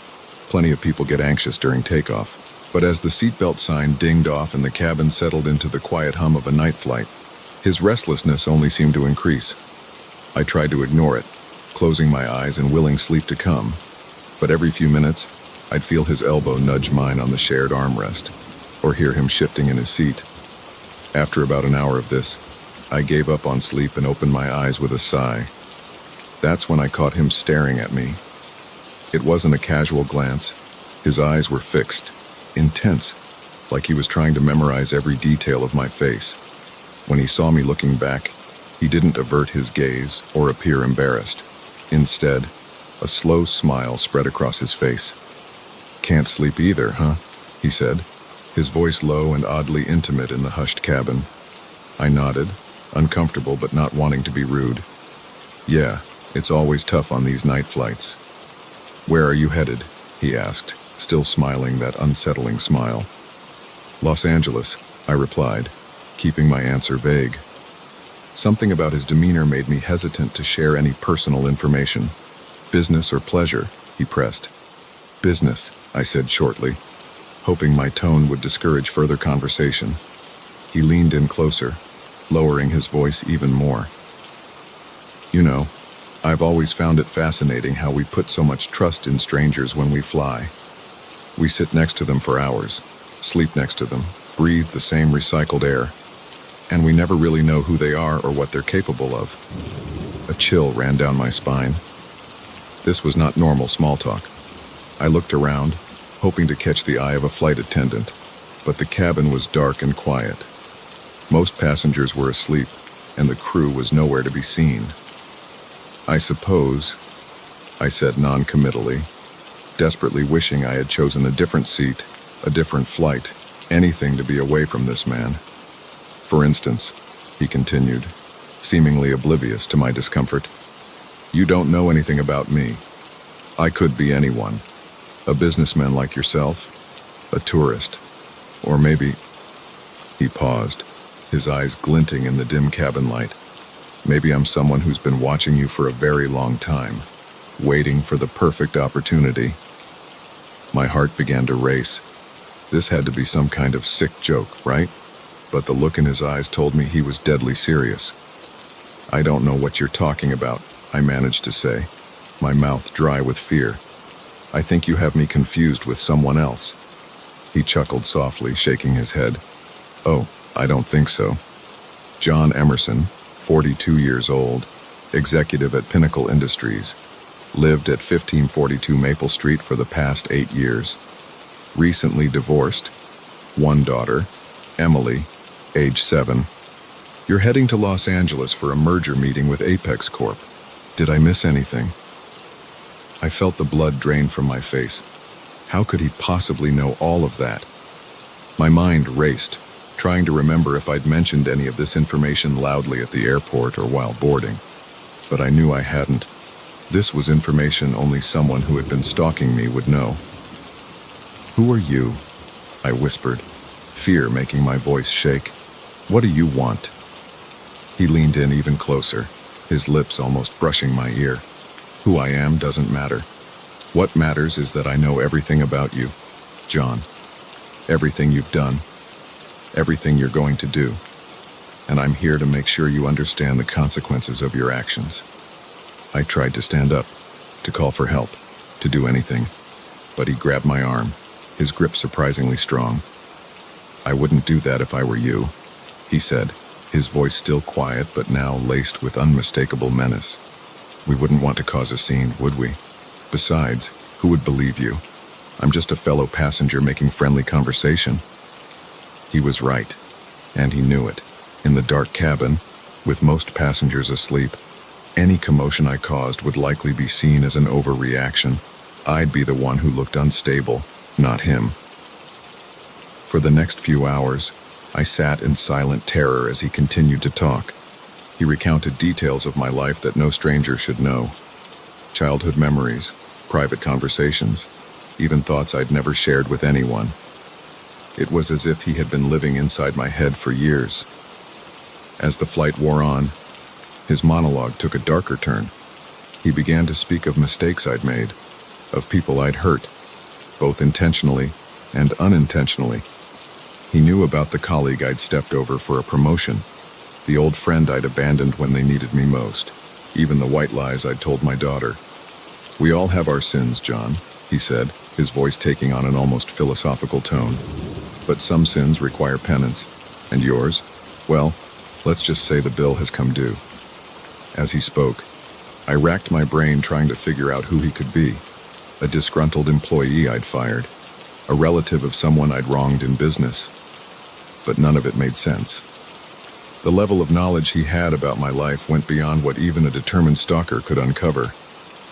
As the plane began its descent into Los Angeles, I felt a mix of relief and dread. Relief that this nightmare flight was almost over, but dread at what might happen once we landed. Would he follow me off the plane? Was someone waiting for me at the airport? That's when he leaned in one last time and whispered those chilling words, "I know where you're going."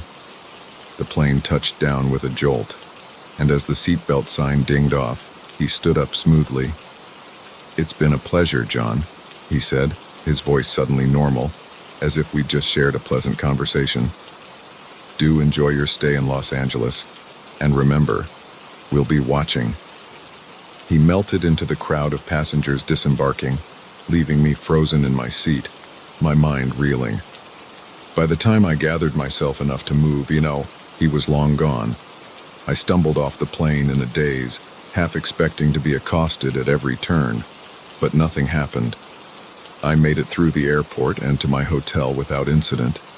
The meeting the next day went ahead as planned, but I couldn't shake the feeling of being watched.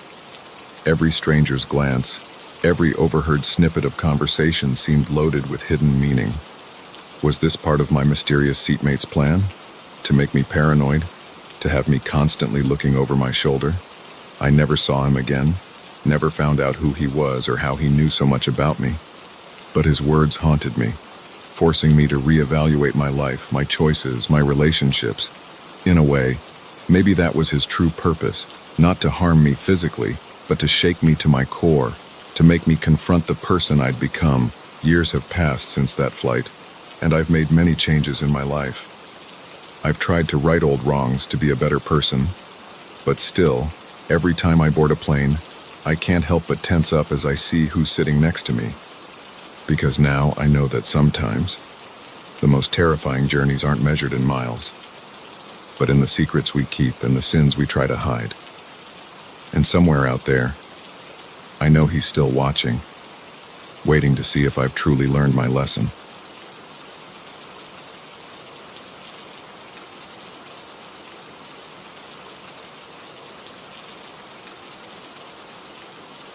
The moment I saw the hitchhiker's thumb jutting out from the darkness, I knew I should have kept driving. But something, curiosity, compassion, or perhaps a twisted sense of fate, made me slow down. As I pulled over, the glare of my headlights illuminated a face that would haunt my nightmares for years to come. It had been a long day, and an even longer drive. I was heading back from a business trip, taking the scenic route through winding country roads rather than the monotonous highway. The sun had set hours ago, leaving me alone with the humming of my car engine and the occasional flicker of passing headlights. I was about an hour from home when I saw him, a solitary figure on the side of the road, arm outstretched, thumb raised in the universal signal for a ride. In the split second it took me to register his presence, I had already begun to slow down. As I pulled onto the shoulder, gravel crunching under my tires, I got my first good look at the hitchhiker. He was a man, probably in his mid-30s, with a scruffy beard and clothes that had seen better days. But it was his eyes that caught my attention, dark, intense, and fixed on me with an unsettling focus. I rolled down the passenger window, the cool night air rushing in. "Where are you headed?" I asked, trying to keep my voice casual, despite the nagging feeling in my gut that something wasn't quite right. "Just up the road a ways," he replied, his voice low and gravelly. "Mighty kind of you to stop." Against my better judgment, I unlocked the doors.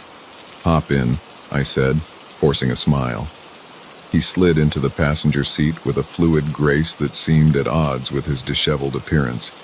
As I pulled back onto the road, I could feel his eyes on me, studying me with an intensity that made my skin crawl.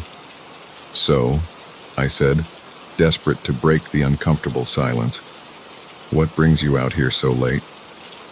He chuckled, a sound devoid of any real mirth. "Oh, you know how it is. Sometimes a man just needs to wander." I nodded, not knowing how to respond to that. We drove in silence for a few minutes, the darkness of the countryside pressing in around us. I tried to focus on the road ahead, but I couldn't shake the feeling of unease that had settled over me. "You ever pick up hitchhikers often?" he asked suddenly. I shook my head. "No, not really. To be honest, I'm not sure why I stopped tonight." He turned to look at me then, and in the glow of the dashboard lights, I saw something flicker in his eyes, something hungry and predatory. "Maybe it was fate," he said softly. "Maybe you were meant to pick me up." A chill ran down my spine. "What do you mean by that?" Instead of answering, he reached into his jacket pocket. My hands tightened on the steering wheel, my mind racing with possibilities. Was he going to pull out a weapon, rob me, or worse? But what he produced was a small, leather-bound book. He opened it and began to read aloud, his voice taking on an almost hypnotic quality. "And lo, on the 13th night, a traveler shall offer kindness to a stranger on the road. But beware, for this act of mercy shall unleash a darkness beyond imagining." I glanced at him, confusion and fear warring within me. "What is that? Some kind of Bible?" He laughed again, that same humorless sound. "Oh no, my friend. This is something much older, much more powerful than any Bible." As he spoke, I noticed something strange happening. The darkness outside seemed to be getting thicker, more oppressive. The headlights, which had been cutting a clear path through the night, now seemed to be swallowed up just a few feet in front of the car. "What's going on?" I asked, my voice rising in panic. "What are you doing?" "I'm not doing anything," he replied calmly. "This is all you. You're the one who stopped. You're the one who let me in. And now you're the one who's going to help me complete the ritual." I tried to focus on driving, but the road ahead had disappeared entirely. It was as if we were floating in a void, with only the interior of the car remaining solid and real. "Now stop the car," he commanded. Without thinking, I obeyed, bringing the vehicle to a halt in the middle of the nothingness. As soon as we stopped moving, the hitchhiker began to change. His features seemed to melt and shift, becoming something inhuman, something ancient and terrible. I tried to scream, but no sound came out. I tried to open the door and run, but my body wouldn't respond. All I could do was sit there, paralyzed with fear, as the thing that had once been a man turned its attention fully on me. "For centuries, I have waited for this moment," it said, its voice now a deep, resonant growl that seemed to come from everywhere at once. "For the one who would willingly invite me in, who would give me passage into your world." Tears streamed down my face as I realized the magnitude of what I had done. In my simple act of kindness, I had unleashed something unspeakable upon the world. The creature reached out with a hand that was no longer human, its fingers elongating into wicked claws. As those claws touched my forehead, searing pain shot through my entire body. Images flashed before my eyes, countless ages of darkness, of hunger, of patient waiting. And then, as suddenly as it had begun, It was over. I found myself alone in my car, parked on the side of the road. The hitchhiker was gone, leaving no trace that he had ever been there. But I knew, with a certainty that chilled me to my core, that what had happened was real. I drove home in a daze, my mind struggling to process what I had experienced. When I finally arrived, I stumbled into my house and collapsed onto the couch, exhausted and shell-shocked. It wasn't until the next morning, when I saw the news, that I understood the full implications of what had occurred. Reports were coming in from all over the country. Strange sightings, unexplained phenomena, people going missing in droves. And I knew, with a sickening certainty, that it was all my fault. I had been the unwitting key, the one who had opened the door and let this ancient evil back into the world. In the days and weeks that followed, I tried to warn people, to explain what had happened. But who would believe such a fantastical story? I was dismissed as a crackpot, a lunatic raving about hitchhikers and dark rituals. As the world descended into chaos around me, I retreated into isolation. I couldn't bear to watch the consequences of my actions unfold, to see the suffering I had inadvertently caused. Years have passed since that fateful night, and the world has changed beyond recognition. The darkness that I let in has spread, transforming everything it touches. And through it all, I've carried the weight of my guilt. The knowledge that with one simple act of kindness, I brought about the end of the world as we knew it. Sometimes, on quiet nights, when the horrors outside seem distant, I find myself thinking back to that moment on the dark road. I wonder what would have happened if I had just kept driving, if I had ignored that outstretched thumb and continued on my way home. But then I remember the hitchhiker's words. Maybe it was fate. And I wonder if, perhaps it was always meant to happen this way. If I was always destined to be the one who would unwittingly usher in this new age of darkness. And in those moments, as I listen to the sounds of a world forever changed, I can't help but offer a word of warning to anyone who might hear it. Be careful who you let into your car on a dark and lonely road, because sometimes the real monster isn't waiting in the shadows. Sometimes it's the one sitting right beside you, waiting for an invitation.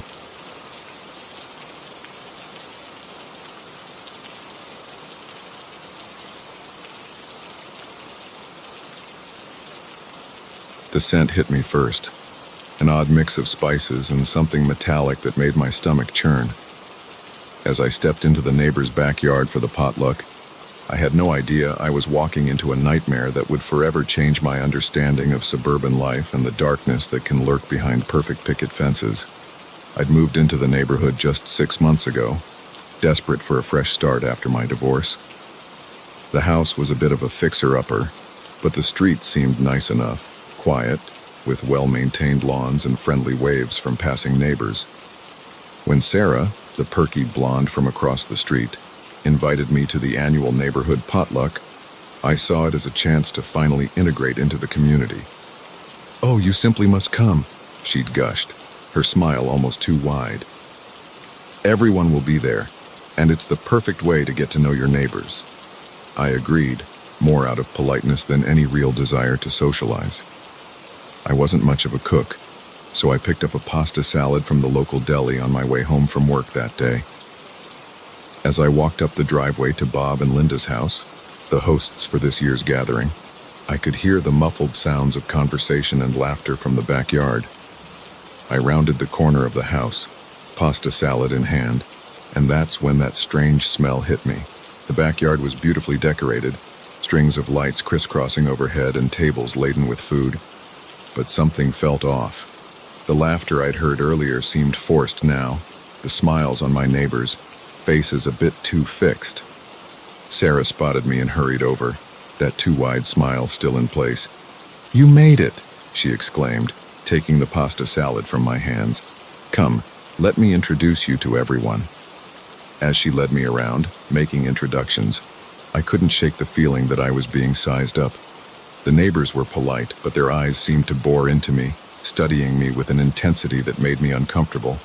"Help yourself to some food," Sarah said, gesturing to the buffet table. "Linda's made her famous meat pie. It's to die for." I approached the table, my earlier hunger now replaced by a vague sense of unease.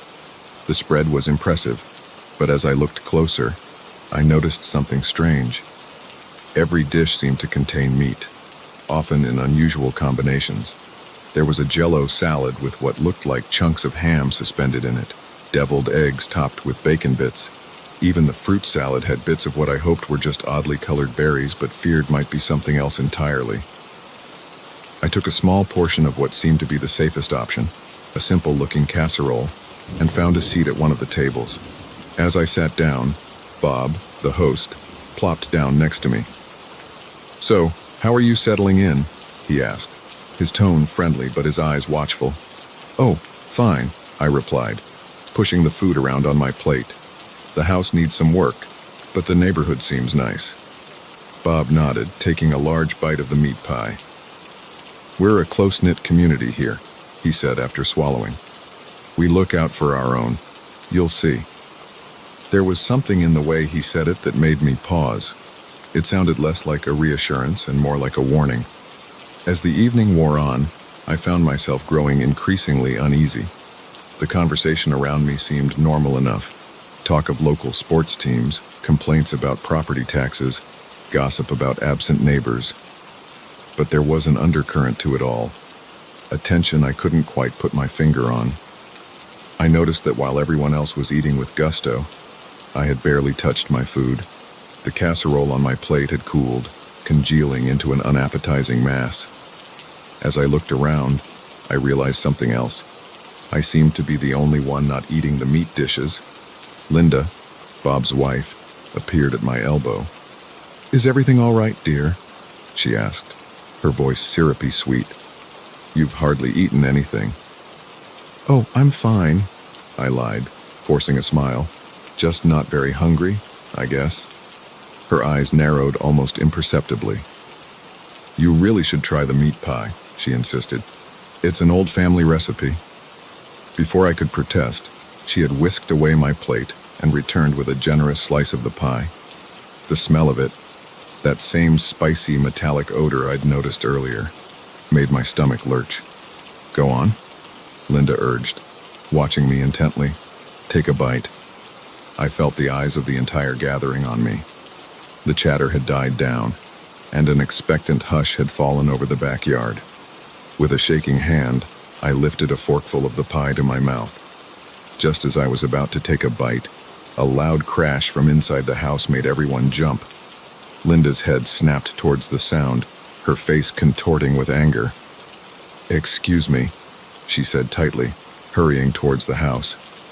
In the momentary distraction, I dropped my fork, the bite of pie falling back to the plate.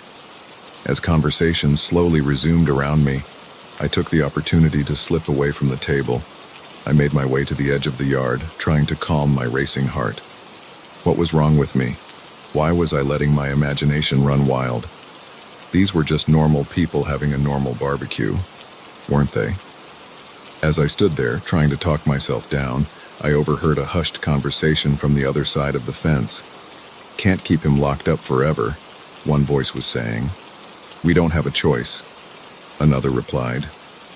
"If he talks when we're all finished, maybe we should just take care of it. Add him to the next batch." My blood ran cold. Surely, I had misheard. They couldn't be talking about what I thought they were talking about. I was about to lean in closer when a hand grabbed my arm. I whirled around to find Sarah standing there, her ever-present smile now looking more like a grimace. "There you are," she said, her fingers digging into my arm. "We were worried you'd left. The party's just getting started." She began to steer me back towards the gathering, her grip uncomfortably tight. As we walked, I noticed Bob and a few other men emerging from the house. They were wiping their hands on rags, and I could have sworn I saw dark stains that looked unsettlingly like blood. "Listen," I said, trying to keep the panic out of my voice. "I'm not feeling well. I think I should head home." Sarah's smile didn't waver, but her eyes hardened. "Oh, but you can't leave now," she said. Not when you haven't even tried Linda's meat pie. It would be rude. The way she said that last word sent a chill down my spine. I looked around desperately for an escape route, but I was surrounded. The neighbors had formed a loose circle around me, their faces no longer bothering with the pretense of friendliness.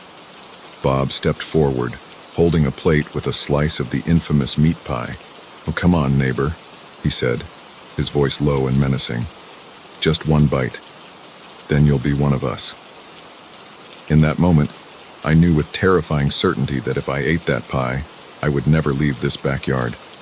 With a surge of adrenaline, I shoved past Sarah and ran for the gate. I could hear shouts behind me as I sprinted down the street towards my house. I didn't stop running until I was inside, doors locked and curtains drawn. The police, when I called them, were skeptical.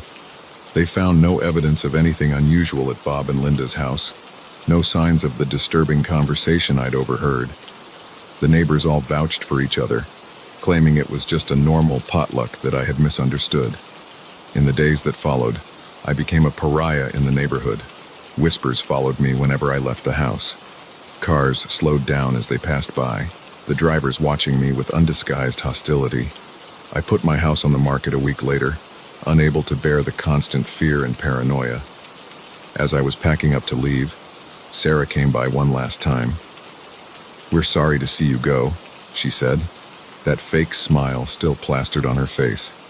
"We had such high hopes for you, but I suppose not everyone is cut out for our little community." As she turned to leave, she paused at the door.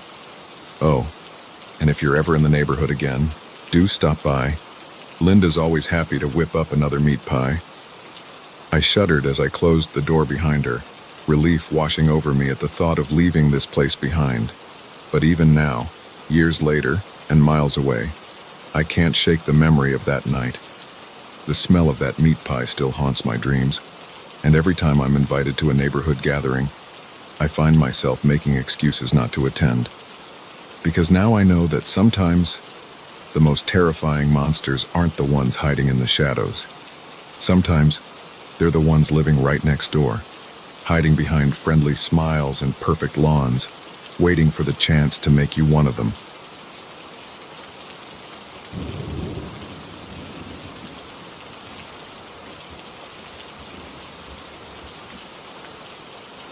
The old man's eyes gleamed with an unsettling intensity as he invited me into his cabin. Come in," he said, his voice as creaky as the floorboards beneath our feet. "It's not often I get visitors out here." Little did I know that stepping over that threshold would plunge me into a nightmare I'd spend years trying to escape. I'd been hiking alone in the mountains, a much-needed break from the chaos of city life and the pressures of my demanding job. The trail I'd chosen was remote, winding through dense forests and along steep ridges. I'd seen more wildlife than people in the 3 days I'd been out here, which was exactly what I'd wanted.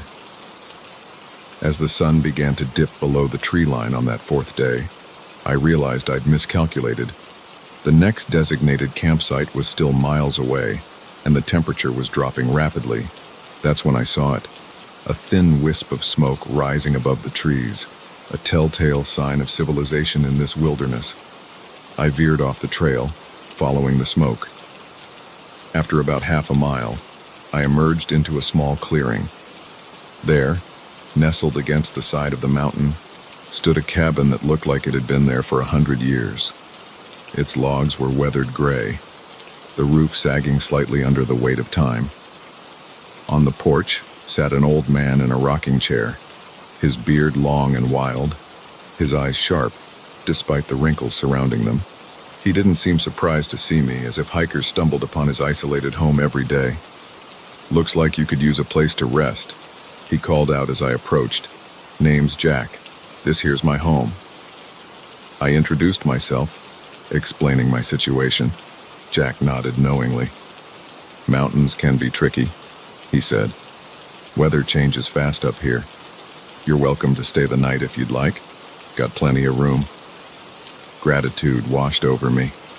The thought of a roof over my head and maybe even a warm meal was too tempting to pass up. That's when Jack uttered those fateful words, inviting me inside. The interior of the cabin was a cluttered maze of furniture, books, and odd trinkets. Animal skulls adorned the walls, and bundles of dried herbs hung from the ceiling beams.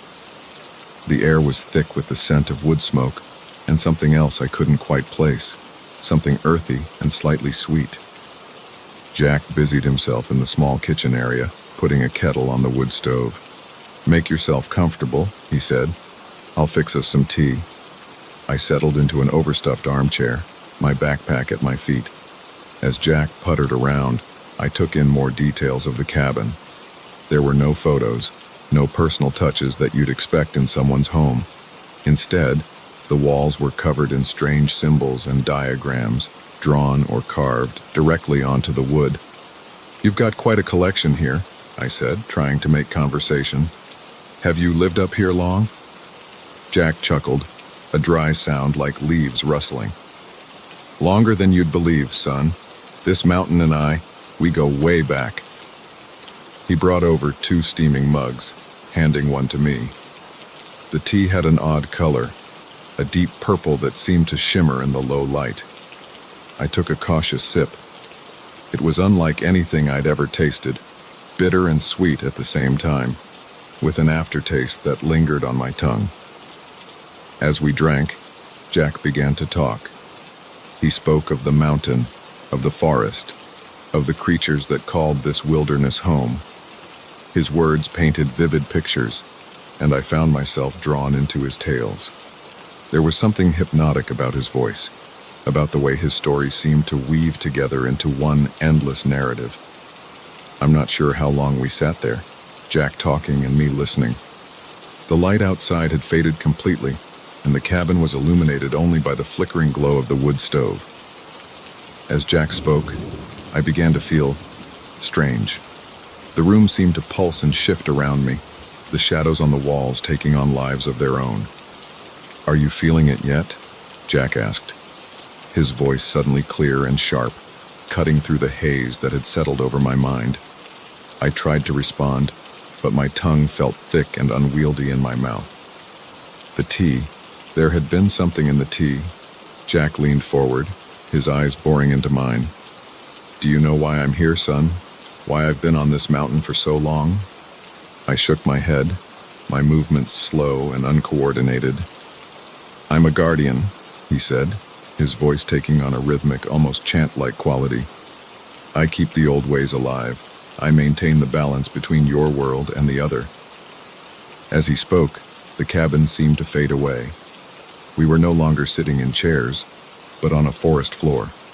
The trees around us were ancient, their trunks wider than any I'd ever seen.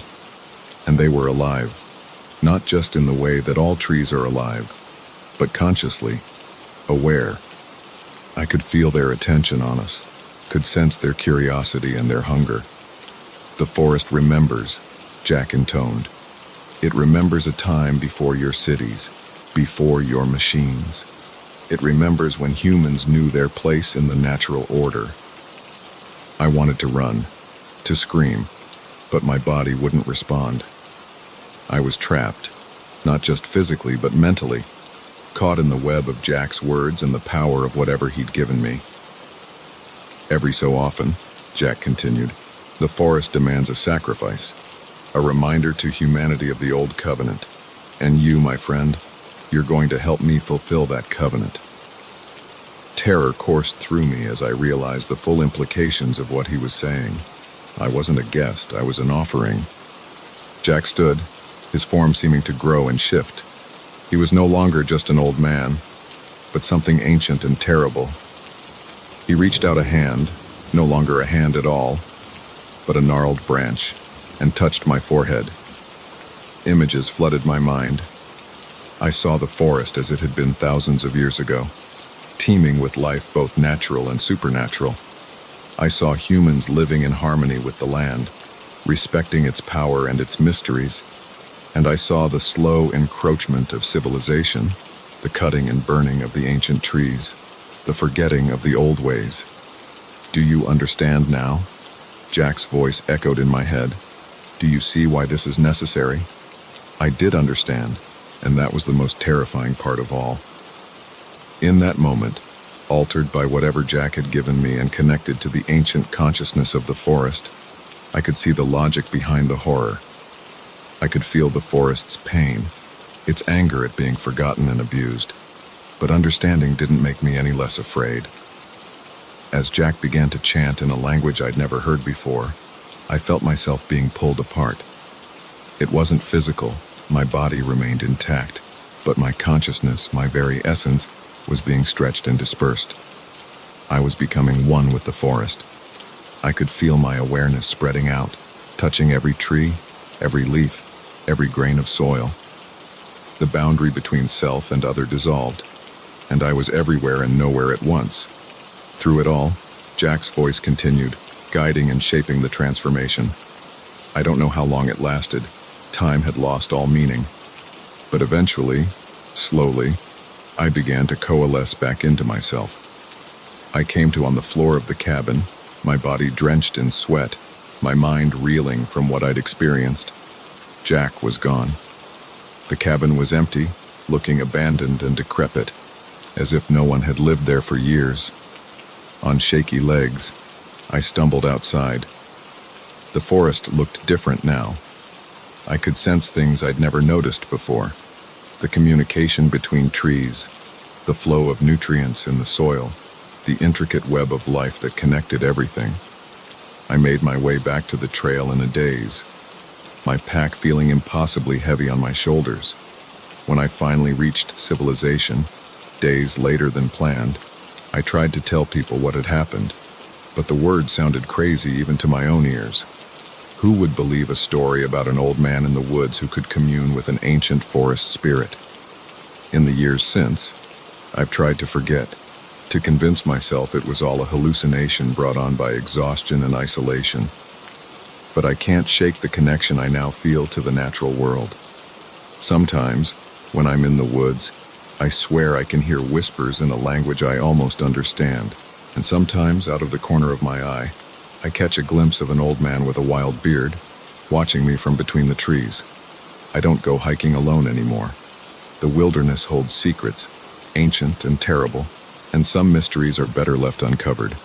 But a part of me knows that one day the forest will call again, and when it does, I'm not sure I'll be able to resist answering.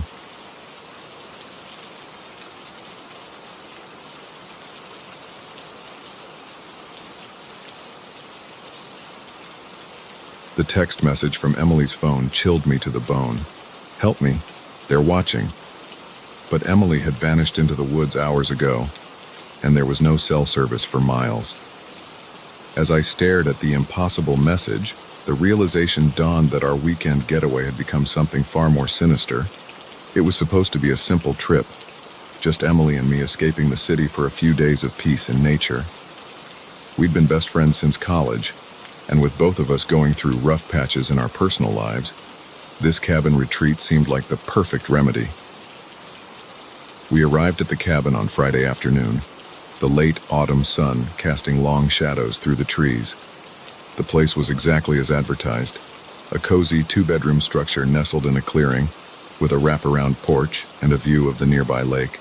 It was picturesque, almost too perfect. That first evening was exactly what we needed. We sat on the porch, drinking wine and catching up, laughing about old times and commiserating over our current struggles. As night fell, the woods around us came alive with the sounds of crickets and the occasional hoot of an owl. "This is exactly what I needed," Emily said, leaning back in her chair with a contented sigh. "Just us, nature, and no cell phones." I nodded in agreement, raising my glass in a toast. To unplugging and recharging. We'd made a pact to keep our phones off for the weekend, to truly disconnect from the outside world.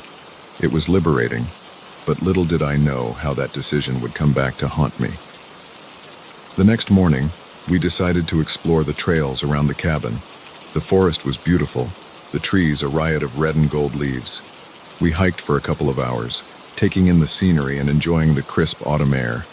It was on our way back that things started to feel off.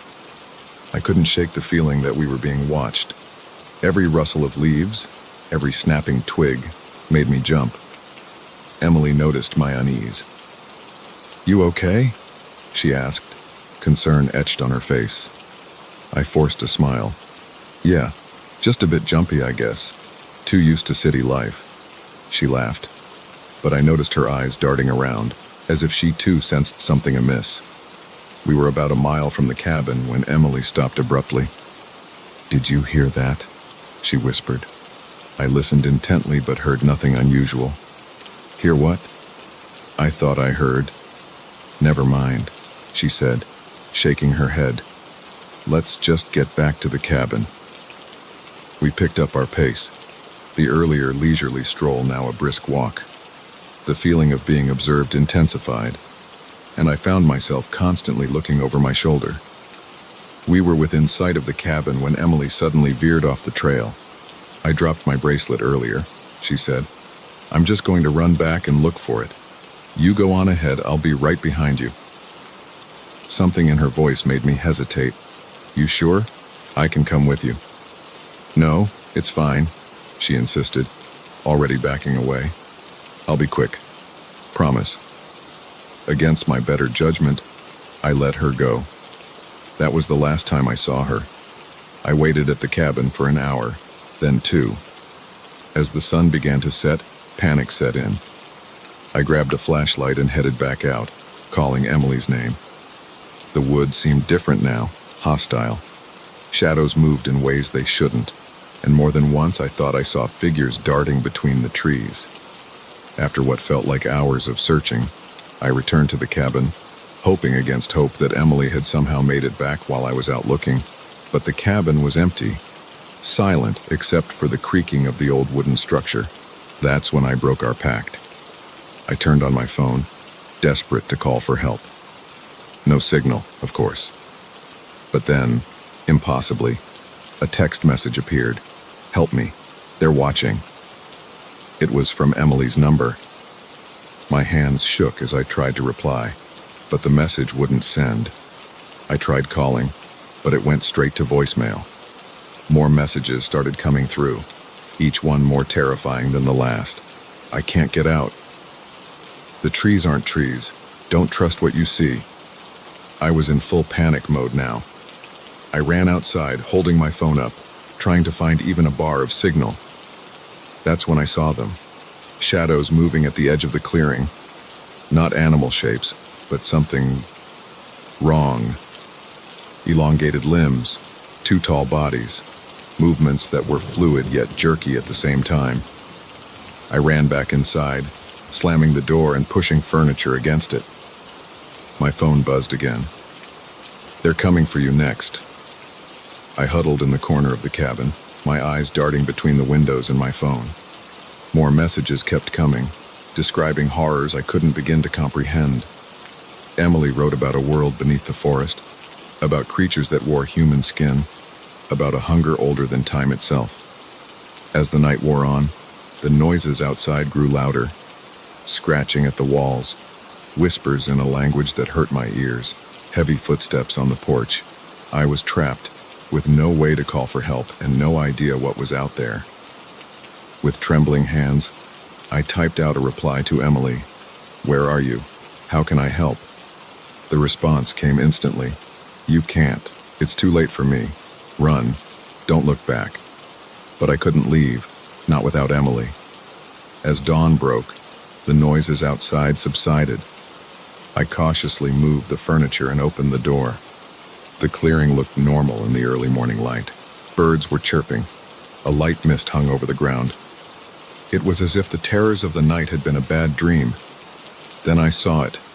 Emily's bracelet, the one she'd gone back to find, hanging from a low branch just at the edge of the woods.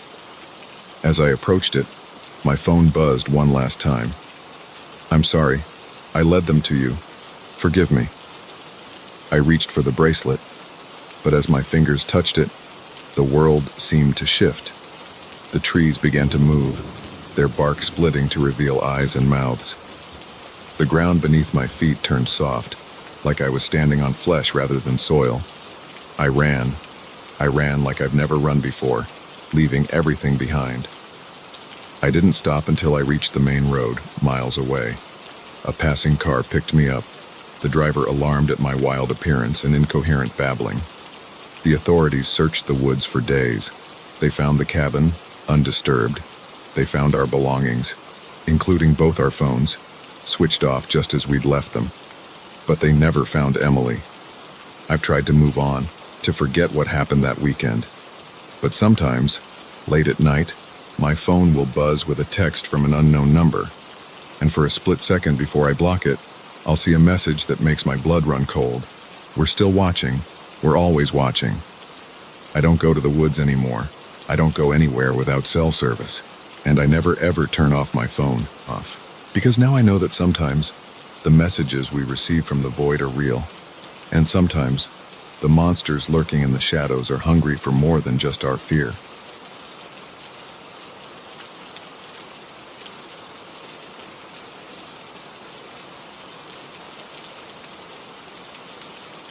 The flickering neon sign of the gas station was a beacon in the darkness, promising safety and civilization.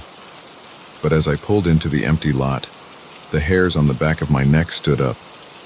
Something about this place felt wrong, and I was about to discover just how right that instinct was. I'd been driving for hours, making my way cross-country for a new job opportunity. The interstate had been mind-numbingly boring, so I decided to take a scenic detour through back roads. It had seemed like a good idea at the time, a chance to see some of the country's hidden beauty. Now, as midnight approached and my gas gauge hovered dangerously close to empty, I was regretting that decision. The gas station appeared like a mirage in the desert of darkness. It was an old place, the kind you don't see much anymore. A single island of pumps in front of a small convenience store, all bathed in the sickly glow of fluorescent lights.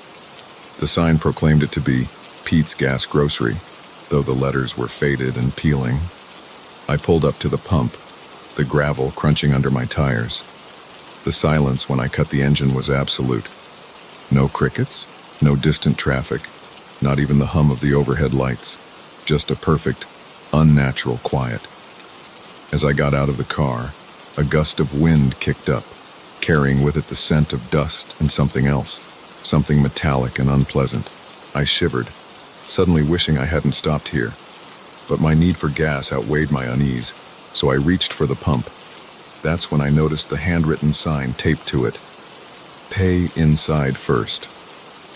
I sighed, irritated at the inconvenience but understanding the need for caution in such a remote location. I made my way to the store, my footsteps sounding unnaturally loud in the stillness. The bell above the door jangled as I entered, the sound harsh and jarring. The interior was dimly lit and cluttered, shelves stocked with a hodgepodge of snacks, automotive supplies, and mysterious canned goods. Behind the counter stood a man, presumably Pete, his back to me as he restocked a cigarette display. "Evening," I called out, trying to keep my voice casual despite the growing sense of unease in my gut. "Just need to pay for some gas." Pete turned slowly, and I had to stifle a gasp. His face was a maze of scars, one eye milky white and sightless. His good eye fixed on me with an intensity that made me want to flee. "You shouldn't be here," he said, his voice a gravelly rasp. I blinked, taken aback. "I'm sorry." "It's not safe," he continued, his gaze never wavering. "Not tonight. You need to leave." My heart began to race. "Look, I just need some gas. I'll be on my way as soon as—" "You don't understand," Pete interrupted, leaning forward over the counter. "They're coming. They always come on nights like this." A chill ran down my spine. "Who's coming?" Pete opened his mouth to respond, but before he could, the lights flickered and died. The sudden darkness was absolute, broken only by the faint glow of the neon sign outside. "Too late," Pete whispered, and the fear in his voice made my blood run cold.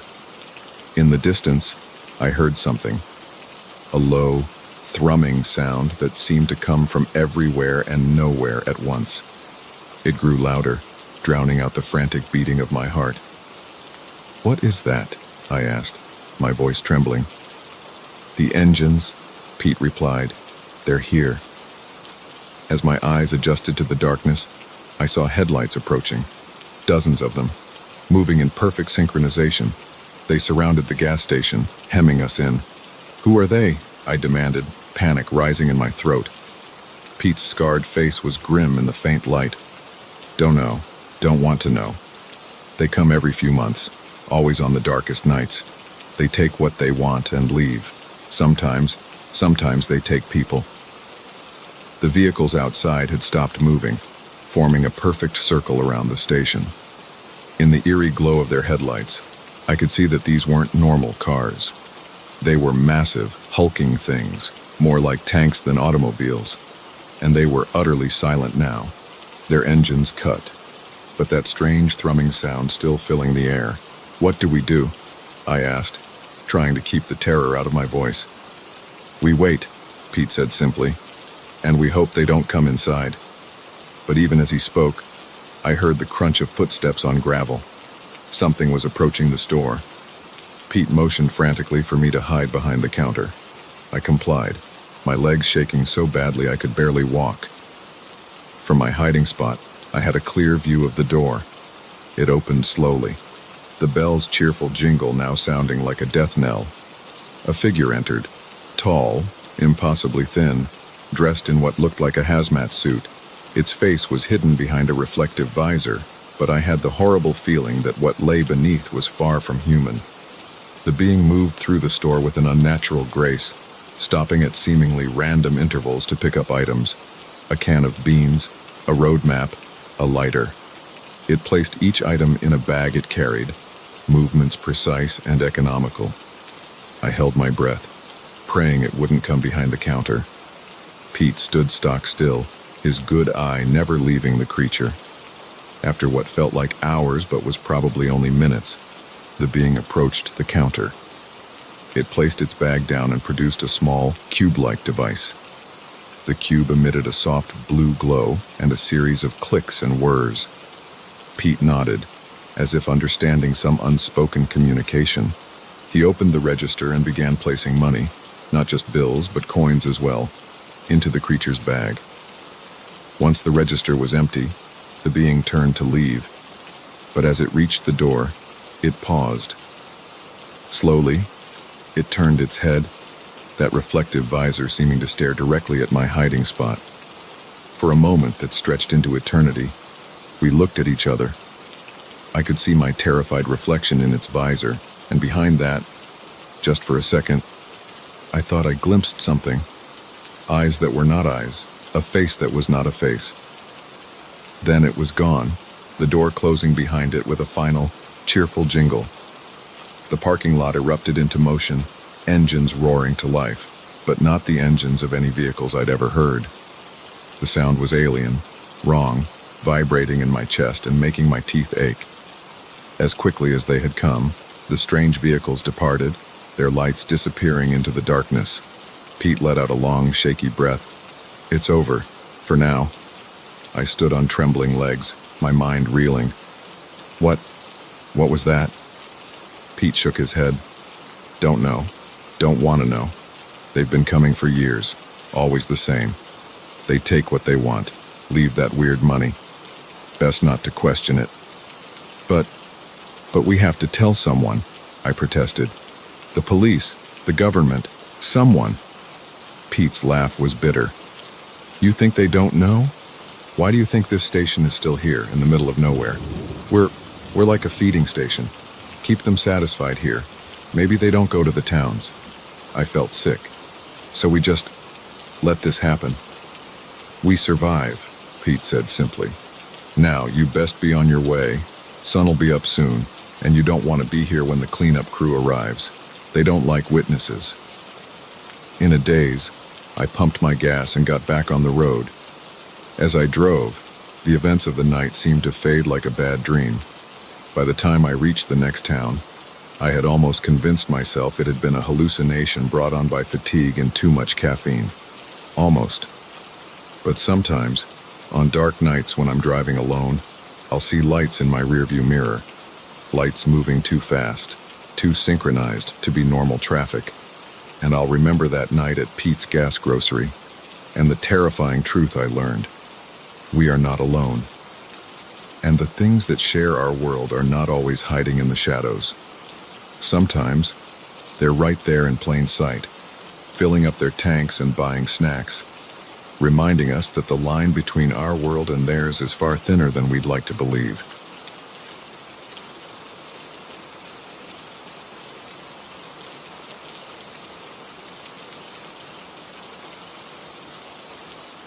The snap of a twig behind me shattered the tranquil silence of the forest. I froze mid-step, my heart suddenly pounding in my chest. As I slowly turned to look over my shoulder, I saw nothing but dense foliage and lengthening shadows. Yet the feeling of being watched, of being hunted, grew stronger with each passing second. Little did I know, this solitary hike was about to become a nightmarish game of cat and mouse. I'd set out early that morning, eager to tackle one of the more challenging trails in the state park. It was a route I'd been wanting to try for months, a 15-mile loop that promised stunning views and a real test of endurance. As an experienced hiker, I felt confident in my abilities and had packed accordingly. Plenty of water, high-energy snacks, first aid kit, and a fully charged phone, though I knew service would be spotty at best. The first few hours were everything I'd hoped for. The trail wound through old-growth forest, occasionally opening up to reveal breathtaking vistas of the surrounding mountains. I took my time, stopping often to snap photos or simply soak in the majesty of nature. By early afternoon, I'd reached the halfway point and stopped for lunch on a rocky outcropping that offered a panoramic view of the valley below. It was as I was packing up to continue that I first felt it. A subtle shift in the atmosphere, as if the forest itself was holding its breath. I shrugged it off, attributing the feeling to the isolation of the trail. I hadn't seen another hiker all day, which was unusual even for this remote route, but not unheard of. As I continued along the trail, the feeling of unease grew stronger. The birds had gone quiet, and even the rustling of small animals in the underbrush had ceased. The silence was oppressive, broken only by the sound of my own footsteps and increasingly rapid breathing. That's when I heard it, the snap of a twig, too loud and too close to be anything but deliberate. I spun around, my eyes scanning the trees, but saw nothing out of the ordinary. Still, every instinct screamed that I was not alone. "Hello," I called out, my voice sounding thin and scared in the still air. "Is someone there?" No response came, but as I stood there, straining my ears, I could have sworn I heard the soft sound of breathing, just on the edge of audibility. Fear giving way to a surge of adrenaline, I picked up my pace, no longer stopping to enjoy the scenery. My only goal now was to finish the loop and get back to my car as quickly as possible. But with each bend in the trail, each climb and descent, the feeling of being pursued intensified. More sounds followed, the rustle of leaves, the scrape of something against tree bark, footsteps that seemed to echo my own, but were just slightly out of sync. Once, I caught a flicker of movement out of the corner of my eye, a dark shape darting between trees, but when I turned to look, there was nothing there. As the afternoon wore on and the light began to fade, my fear grew to near panic. I was moving as fast as I safely could on the rough terrain, but it didn't seem to matter. Whatever was out there, it was keeping pace effortlessly. I tried to rationalize it. Maybe it was just an animal, curious but shy. Maybe it was another hiker playing some kind of sick game. But deep down, I knew it was something else entirely. Something that didn't belong in this world of sunlight and solid things. About 3 miles from the trailhead, I rounded a sharp bend and came face to face with something. For a split second, I saw it clearly. A figure, vaguely human in shape, but wrong in every detail.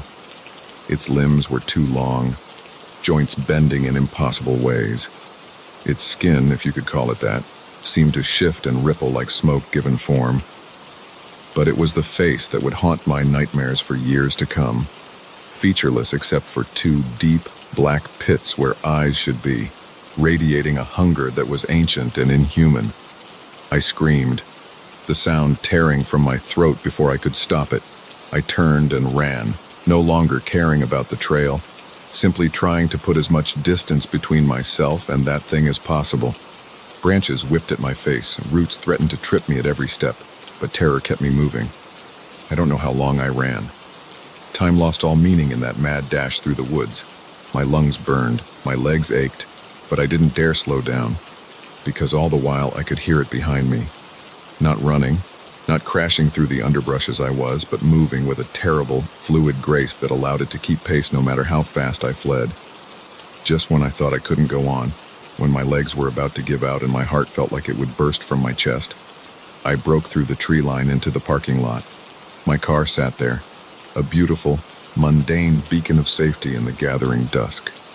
With shaking hands, I fumbled for my keys, nearly dropping them in my haste. As I finally managed to unlock the door and all but threw myself inside, I allowed myself one final glance back at the forest. There, just inside the tree line, it stood, no longer trying to hide, no longer darting from shadow to shadow. It stood motionless, those black pit eyes fixed on me with an intensity that made my soul shrivel. As I started the engine and peeled out of the parking lot, I saw it raise one impossibly long arm, fingers unfurling in what almost seemed like a wave goodbye. I didn't stop driving until I was miles away, the forest far behind me and the comforting lights of the nearest town surrounding me. Only then did I pull over, my whole body shaking with delayed shock and exhaustion. In the days and weeks that followed, I tried to make sense of what had happened. I reported it to the park rangers, but they found nothing out of the ordinary on the trail. No strange footprints, no signs of anything unusual. They chalked it up to an overactive imagination, perhaps brought on by dehydration or fatigue. But I know what I saw. I know what chased me through those woods. And I know that it's still out there, waiting. I don't go hiking anymore, at least not alone.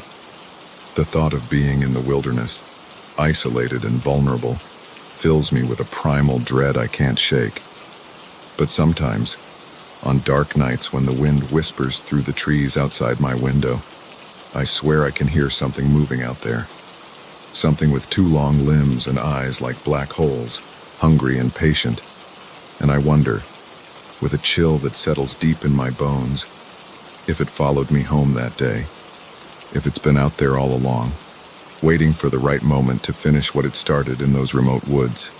Because now I know that the monsters aren't just in our imagination. They're real, and they're watching, always watching, from just beyond the edges of our safe, familiar world. And sometimes, if we stray too far from the path, they decide to reach out and touch us, to remind us that we are not the apex predators we believe ourselves to be.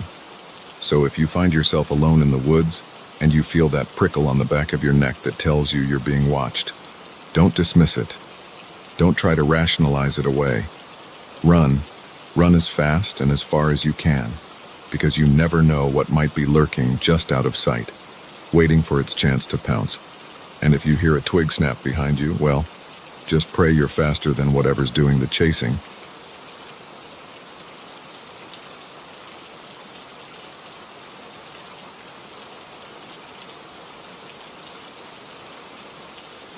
The first time I caught my neighbor peering through our living room window, I brushed it off as innocent curiosity.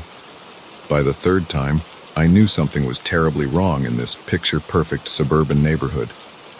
Little did I know, I had unwittingly moved my family into the heart of a nightmare that would challenge everything we thought we knew about community, trust, and the darkness that can lurk behind white picket fences. We'd been looking for a fresh start, Sarah and I. After years of struggling in the city, juggling demanding careers with raising our 2 kids, we decided it was time for a change. The opportunity came in the form of a job offer for me in a smaller town, promising a better work-life balance and a chance to raise our children in a real community. The house we found seemed perfect, a charming 4-bedroom colonial on a quiet cul-de-sac, complete with a spacious backyard and that white picket fence I'd always secretly wanted. The neighbors all seemed friendly enough during our first week, bringing over welcome baskets and inviting us to block parties. But then the watching started. At first, it was subtle. I'd be mowing the lawn and notice Mrs. Johnson across the street, ostensibly watering her flowers, but her eyes fixed firmly on me. Or I'd be playing with the kids in the backyard and catch a glimpse of Mr. Peterson next door, his face quickly disappearing from his upstairs window. I mentioned it to Sarah, but she laughed it off. "They're probably just curious about the new neighbors," she said. "It'll die down once the novelty wears off." But it didn't die down. If anything, it intensified. One evening, as I was settling in to watch TV, movement outside caught my eye. There, pressed against our living room window, was the face of Bob from 2 doors down. When he saw me looking, he didn't even have the decency to appear embarrassed. He just smiled, waved, and walked away as if this was perfectly normal behavior. That was when I knew something was very, very wrong in our new neighborhood. I started paying closer attention, and the more I looked, the more I saw. The neighbors weren't just watching us, they were watching each other too. Every house seemed to have at least one person constantly on surveillance duty, peeking through curtains or finding excuses to be outside at all hours. When I tried to bring it up with Sarah again, she got defensive. "You're being paranoid," she snapped. "This is a nice neighborhood. Stop trying to find problems where there aren't any." But I couldn't shake the feeling that we'd stumbled into something sinister. I started documenting the watching, keeping a log of who I saw and when. As the weeks went by, patterns emerged. The watching seemed to intensify around certain houses at certain times, and sometimes, in the middle of the night, I'd hear car doors slamming and engines starting up, only to look out and see nothing unusual. Things came to a head about 2 months after we moved in. It was a Saturday afternoon, and I was in the garage tinkering with my car when I heard a commotion from down the street. Curious, I stepped out to see what was going on. A moving truck was parked in front of the Miller's house, and the family was hurriedly loading boxes and furniture. This was odd. The Millers had been nothing but friendly since we arrived, always quick with a wave and a smile. Now, they looked terrified, casting furtive glances around as they worked. I started to walk over, intending to ask if they needed help, but before I could take more than a few steps, I felt a hand on my arm. It was Bob, the window peeper from a few weeks back. "Best not to get involved," he said, his grip uncomfortably tight. "The Millers are leaving. It's better this way." I pulled my arm free, disturbed by his tone and the implication of his words. "What do you mean, way better this way? What's going on here?" Bob's friendly demeanor dropped for a moment, and I saw something cold and hard in his eyes. "Listen, you're new here, so I'll give you some advice. Mind your own business, keep your head down, and everything will be fine. Start asking questions and, well..." He glanced meaningfully at the Millers, who were now pulling out of their driveway, the moving truck following close behind. I watched them go, a chill running down my spine. As I looked around, I realized the entire neighborhood was out, watching the departure, and on every face was the same expression, a mixture of relief and grim satisfaction. That night, I couldn't sleep. I paced the house, checking and rechecking the locks, peeking out windows to see if anyone was watching. Around 2 a.m., I heard it. Car engines, multiple ones, starting up and then quickly fading into the distance. I rushed to the window just in time to see a convoy of vehicles turning out of our cul-de-sac. In the moonlight, I could make out several of our neighbors, cars, all driving in perfect formation. The next morning, the Miller's house stood empty, a "for sale" sign already planted in the front yard. When I asked around, everyone had the same story. The Millers had gotten a sudden job opportunity and had to move immediately. But their eyes told a different story, one of secrets and unspoken threats. I knew then that I had to get to the bottom of this, for my family's sake. I started digging, researching the neighborhood's history, reaching out to former residents. What I uncovered was disturbing. Over the past decade, there had been a string of families who had moved in and then abruptly left, always under mysterious circumstances. Those who stayed spoke of a community watch program that went far beyond looking out for burglars. They hinted at a group that controlled every aspect of life in the neighborhood, deciding who could stay and who had to go. But it went deeper than that. I found whispers of rituals performed in basements, of sacrifices made to ensure the community's prosperity. Some spoke of a presence that lived beneath the perfectly manicured lawns, something ancient and hungry that demanded tribute. As I delved deeper into these dark secrets, I noticed the watching intensify. No matter where I went or what time of day it was, there was always someone observing me. Cars would follow me to and from work. Strange symbols started appearing on our doorstep, drawn in chalk or carved into the wood. Sarah finally started to believe me when she found a hidden camera in our bedroom. The kids began having nightmares about the smiling people who watch from the shadows. We knew we had to leave, but it wasn't that simple. Our finances were mysteriously drained, our car repeatedly vandalized. Every attempt to put the house on the market was sabotaged. It was clear. The neighborhood didn't want us to leave, at least not on our own terms. It all came to a head one night when we woke to find our entire house surrounded.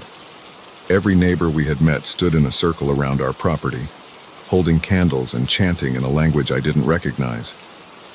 Bob stood at the front, that same cold smile on his face. "It's time for you to make a choice," he called out. "Become one of us truly, or face the consequences.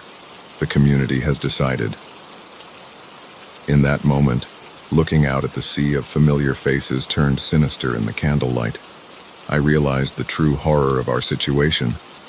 We hadn't just moved into a neighborhood with a dark secret. We had stumbled into a trap, a carefully constructed facade hiding an evil so profound it defied comprehension.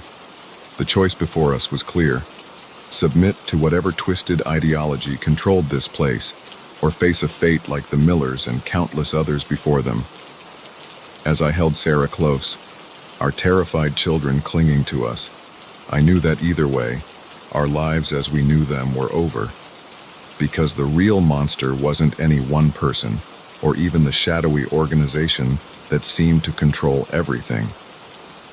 The real monster was the idea that evil could hide so effectively in plain sight, that an entire community could be complicit in horrors beyond imagination, all while maintaining a veneer of suburban normality. As Bob and the others began to advance, their chanting growing louder, I realized that our nightmare was only beginning. And I wondered how many other unsuspecting families, in how many other seemingly idyllic neighborhoods, were facing the same terrifying revelation. The true horror, I realized, wasn't what lurked in the shadows. It was what thrived in the light, hiding behind friendly smiles and manicured lawns, waiting to draw in the next unsuspecting victims.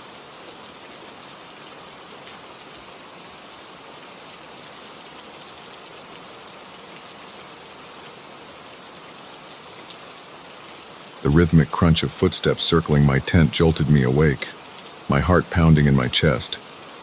As I lay there, frozen in fear, I realized with growing horror that I was no longer alone in this vast wilderness. The peaceful solitude I had sought had transformed into a nightmarish trap, and I was about to discover just how vulnerable one can be when miles from civilization. I had embarked on this solo camping trip as a way to clear my head and reconnect with nature. After months of grinding through a high-stress job in the city, the idea of spending a week alone in the mountains seemed like the perfect antidote to my burnout. I had chosen a remote area, far off the usual tourist trails, wanting to immerse myself fully in the wilderness experience. The first few days had been everything I'd hoped for. I hiked through pristine forests, sat by crystal-clear mountain streams, and watched breathtaking sunsets from rocky outcrops. The solitude was liberating, the silence broken only by the rustle of wind through the trees and the occasional call of a distant bird. On the fourth night, I set up camp in a small clearing, nestled between towering pines. As darkness fell, I built a small fire and sat watching the flames dance, feeling more at peace than I had in years. The stars came out, impossibly bright and numerous in the clear mountain air. I fell asleep that night with a smile on my face, looking forward to what the next day would bring. But now, as those footsteps circled my tent, that peace was shattered. I held my breath, straining my ears to catch any clue about what was out there. The steps were too heavy, too deliberate to be an animal. This was something or someone else. Suddenly, the footsteps stopped, right outside the entrance to my tent. I could hear breathing now, slow and measured. A shadow fell across the fabric, the silhouette of a figure looming over me. "I know you're awake in there," a voice called out, low and gravelly. "Why don't you come on out so we can have a little chat?" My mind raced. Who was this person? How had they found me so far from any marked trails? And more importantly, what did they want? With shaking hands, I reached for the flashlight I kept next to my sleeping bag. Its weight was reassuring, both as a source of light and as a potential weapon if things went south. "I'm armed," I lied, trying to keep the tremor out of my voice. "I don't want any trouble." A chuckle came from outside, devoid of any real humor. Now, no need for that. I'm not here to hurt you. I just want to talk. It's been so long since I've had any company out here." Against my better judgment, curiosity began to mingle with my fear. I unzipped the tent slowly, flashlight clutched tightly in my hand. As the opening widened, I got my first look at my nocturnal visitor. He was an old man, or at least he appeared to be at first glance. Long white hair and a scraggly beard framed a face weathered by years in the wilderness. But his eyes were sharp, alert, with an intensity that belied his aged appearance. "There, that's better," he said, squatting down to peer into the tent. "Name's Jeb. I live up in these parts." "I didn't think anyone lived out here," I replied, still wary, but slightly less terrified. "The ranger station said this area was uninhabited." Jeb's face twisted into a grimace. "Those rangers don't know half of what goes on in these mountains. There's things out here they couldn't begin to understand." A chill ran down my spine at his words. "What kind of things?" He leaned in closer, his voice dropping to a whisper. "Ancient things. Things that were here long before us and will be here long after. Things that don't take kindly to visitors." I wanted to dismiss his words as the ramblings of a mountain hermit, but something in his tone, in the earnestness of his gaze, made me pause. "Is that why you're here? To warn me?" Jeb nodded solemnly. "Partly, but also to ask for your help. You see, I've been out here for decades, keeping watch, trying to keep people safe, but I'm getting old and I need someone to take up the mantle." Before I could respond, a sound from the forest made us both freeze. It was unlike anything I'd ever heard before. A low, pulsing hum that seemed to come from everywhere and nowhere at once. The very air around us seemed to vibrate with it. Jeb's eyes widened in fear.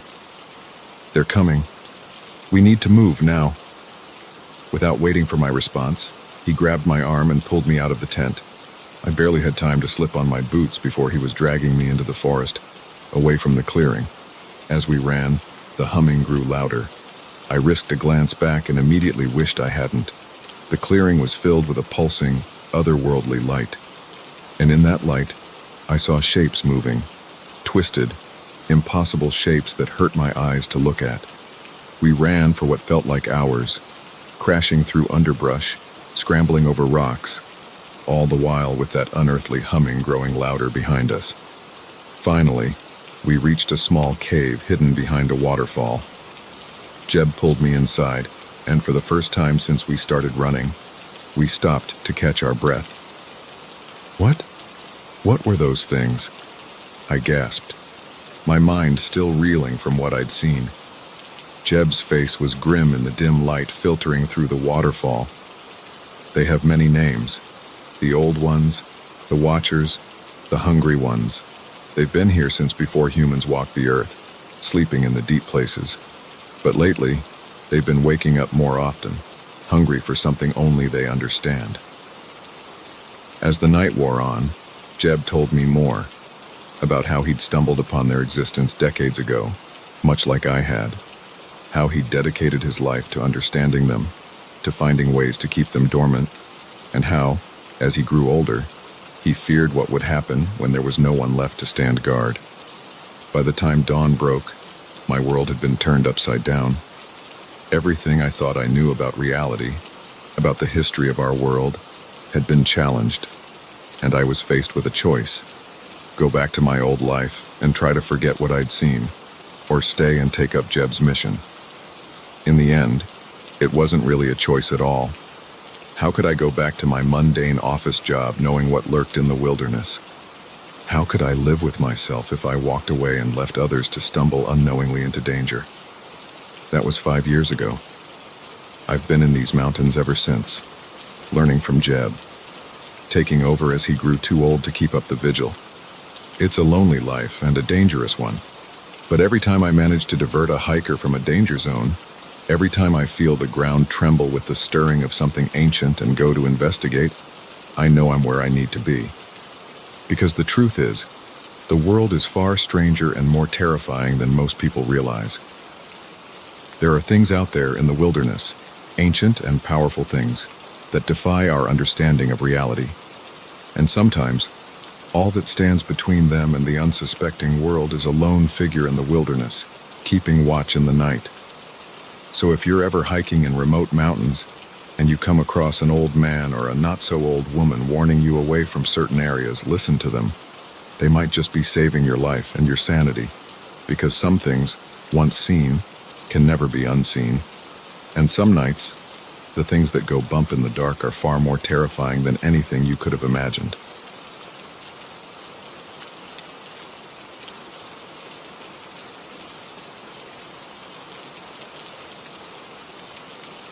The moment I turned away, she was gone. 1 second, my daughter Emily was laughing on the swings, her yellow jacket a bright spot in the gray afternoon. The next, she had vanished into thin air. In that instant, my world shattered, and I was plunged into a nightmare that would consume every waking moment for years to come.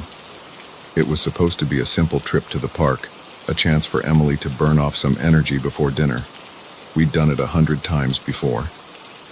The park was always busy, full of families and children, a safe haven in our quiet suburban neighborhood. I never imagined it could be the setting for the worst day of my life. Emily had been begging to go on the swings, her favorite part of the playground. I helped her get settled, gave her a few pushes to get her started, then stepped back to watch her pump her legs, giggling with each arc higher into the sky. I remember thinking how big she was getting, how independent at just 5 years old. That's when my phone buzzed in my pocket. It was a text from my wife, asking when we'd be home. I looked down for just a moment, maybe 2, to type a quick reply. When I looked up, the swing was empty, swaying gently in the breeze. At first, I wasn't worried. Emily was adventurous. She probably just hopped off to go to the slide or the monkey bars. I scanned the playground, expecting to see her yellow jacket among the other children, but she wasn't there. "Emily!" I called out, my voice casual at first, then growing more urgent as I received no response. "Emily, where are you?" I started moving through the playground, checking behind every structure, peering into every tunnel. With each passing second, the knot in my stomach grew tighter. Other parents began to notice my frantic search, asking if they could help. "My daughter," I explained, my voice shaking. "She was just here on the swings. She's wearing a yellow jacket. Has anyone seen her?" Heads shook. No one had seen a little girl in a yellow jacket leave the playground. It was as if she had simply ceased to exist. The next few hours passed in a blur. Someone called the police. The park was cordoned off, searched inch by inch. Dogs were brought in to try and pick up her scent. My wife arrived, her face pale with shock and fear. We were questioned, gently but thoroughly, about any enemies we might have, any reason someone would want to take our child. As night fell, and the search expanded beyond the park, into the surrounding neighborhoods, the terrible reality began to sink in. Emily was gone, taken by someone in broad daylight, from a crowded park, in the few seconds I had looked away. The days that followed were a waking nightmare. Our home became a command center for the search efforts. Posters with Emily's smiling face were plastered across town. Volunteers combed every inch of the area. The local news ran stories nightly, pleading for information. But as days turned to weeks and weeks to months, hope began to fade. The police, while sympathetic, had no leads. The media coverage dwindled. Life, for everyone else, began to move on. But not for us. Not for me. Every waking moment was consumed by thoughts of Emily. Where was she? Was she safe? Was she even still alive? The guilt ate at me constantly. If only I hadn't looked at my phone. If only I'd been more vigilant. If only. My marriage crumbled under the weight of our grief and mutual blame. My wife couldn't bear to look at me, the man who had lost our daughter. I couldn't blame her. I could barely stand to look at myself in the mirror. I threw myself into the search, refusing to give up, even as others told me it was time to accept the unacceptable. I quit my job, spent every penny we had on private investigators, chased down every lead, no matter how unlikely. It was during one of these desperate pursuits of a lead that I encountered him. I was at the park, the same park where Emily had vanished, following up on a tip that someone had seen a girl matching her description. It was a long shot. We'd had dozens of such tips over the years and all leading nowhere, but I had to check. As I stood there, lost in memories and despair, a man approached me. He was ordinary-looking, middle-aged, with kind eyes that crinkled at the corners when he smiled. "You're Emily's father, aren't you?" he asked, his voice gentle. I nodded, used to being recognized. Our story had been news for so long. "I'm so sorry for your loss," he continued. "It's a terrible thing, to lose a child." Something in his tone made me look at him more closely. There was a knowing look in his eyes, a depth of understanding that went beyond mere sympathy. Did you lose someone too?" I asked hesitantly. He nodded slowly. "My son, many years ago. He was taken, just like your Emily." My heart clenched. Here was someone who truly understood my pain. "Did you ever find out what happened?" The man's expression changed, became more intense. I did. But the truth was almost worse than not knowing. He leaned in closer, his voice dropping to a near whisper. "There are things in this world, forces at work, that most people can't even begin to comprehend. Your Emily, my son, they were taken for a reason." I felt a chill run down my spine. Part of me wanted to dismiss his words as the ramblings of a grief-stricken father, but something held me back. Maybe it was desperation, maybe it was intuition, but I found myself hanging on his every word. "What do you mean?" I asked. "What forces?" He glanced around as if checking for eavesdroppers, then said, "Not here. It's not safe to talk openly. But if you want to know the truth, if you're ready to face what really happened to Emily, meet me here tonight at midnight." Before I could respond, he turned and walked away, disappearing into the crowd of park-goers. I spent the rest of the day in turmoil. The rational part of my mind said this was crazy, that I was grasping at straws. But the part of me that had lived with this pain, this uncertainty for years, couldn't let it go. What if he really did know something?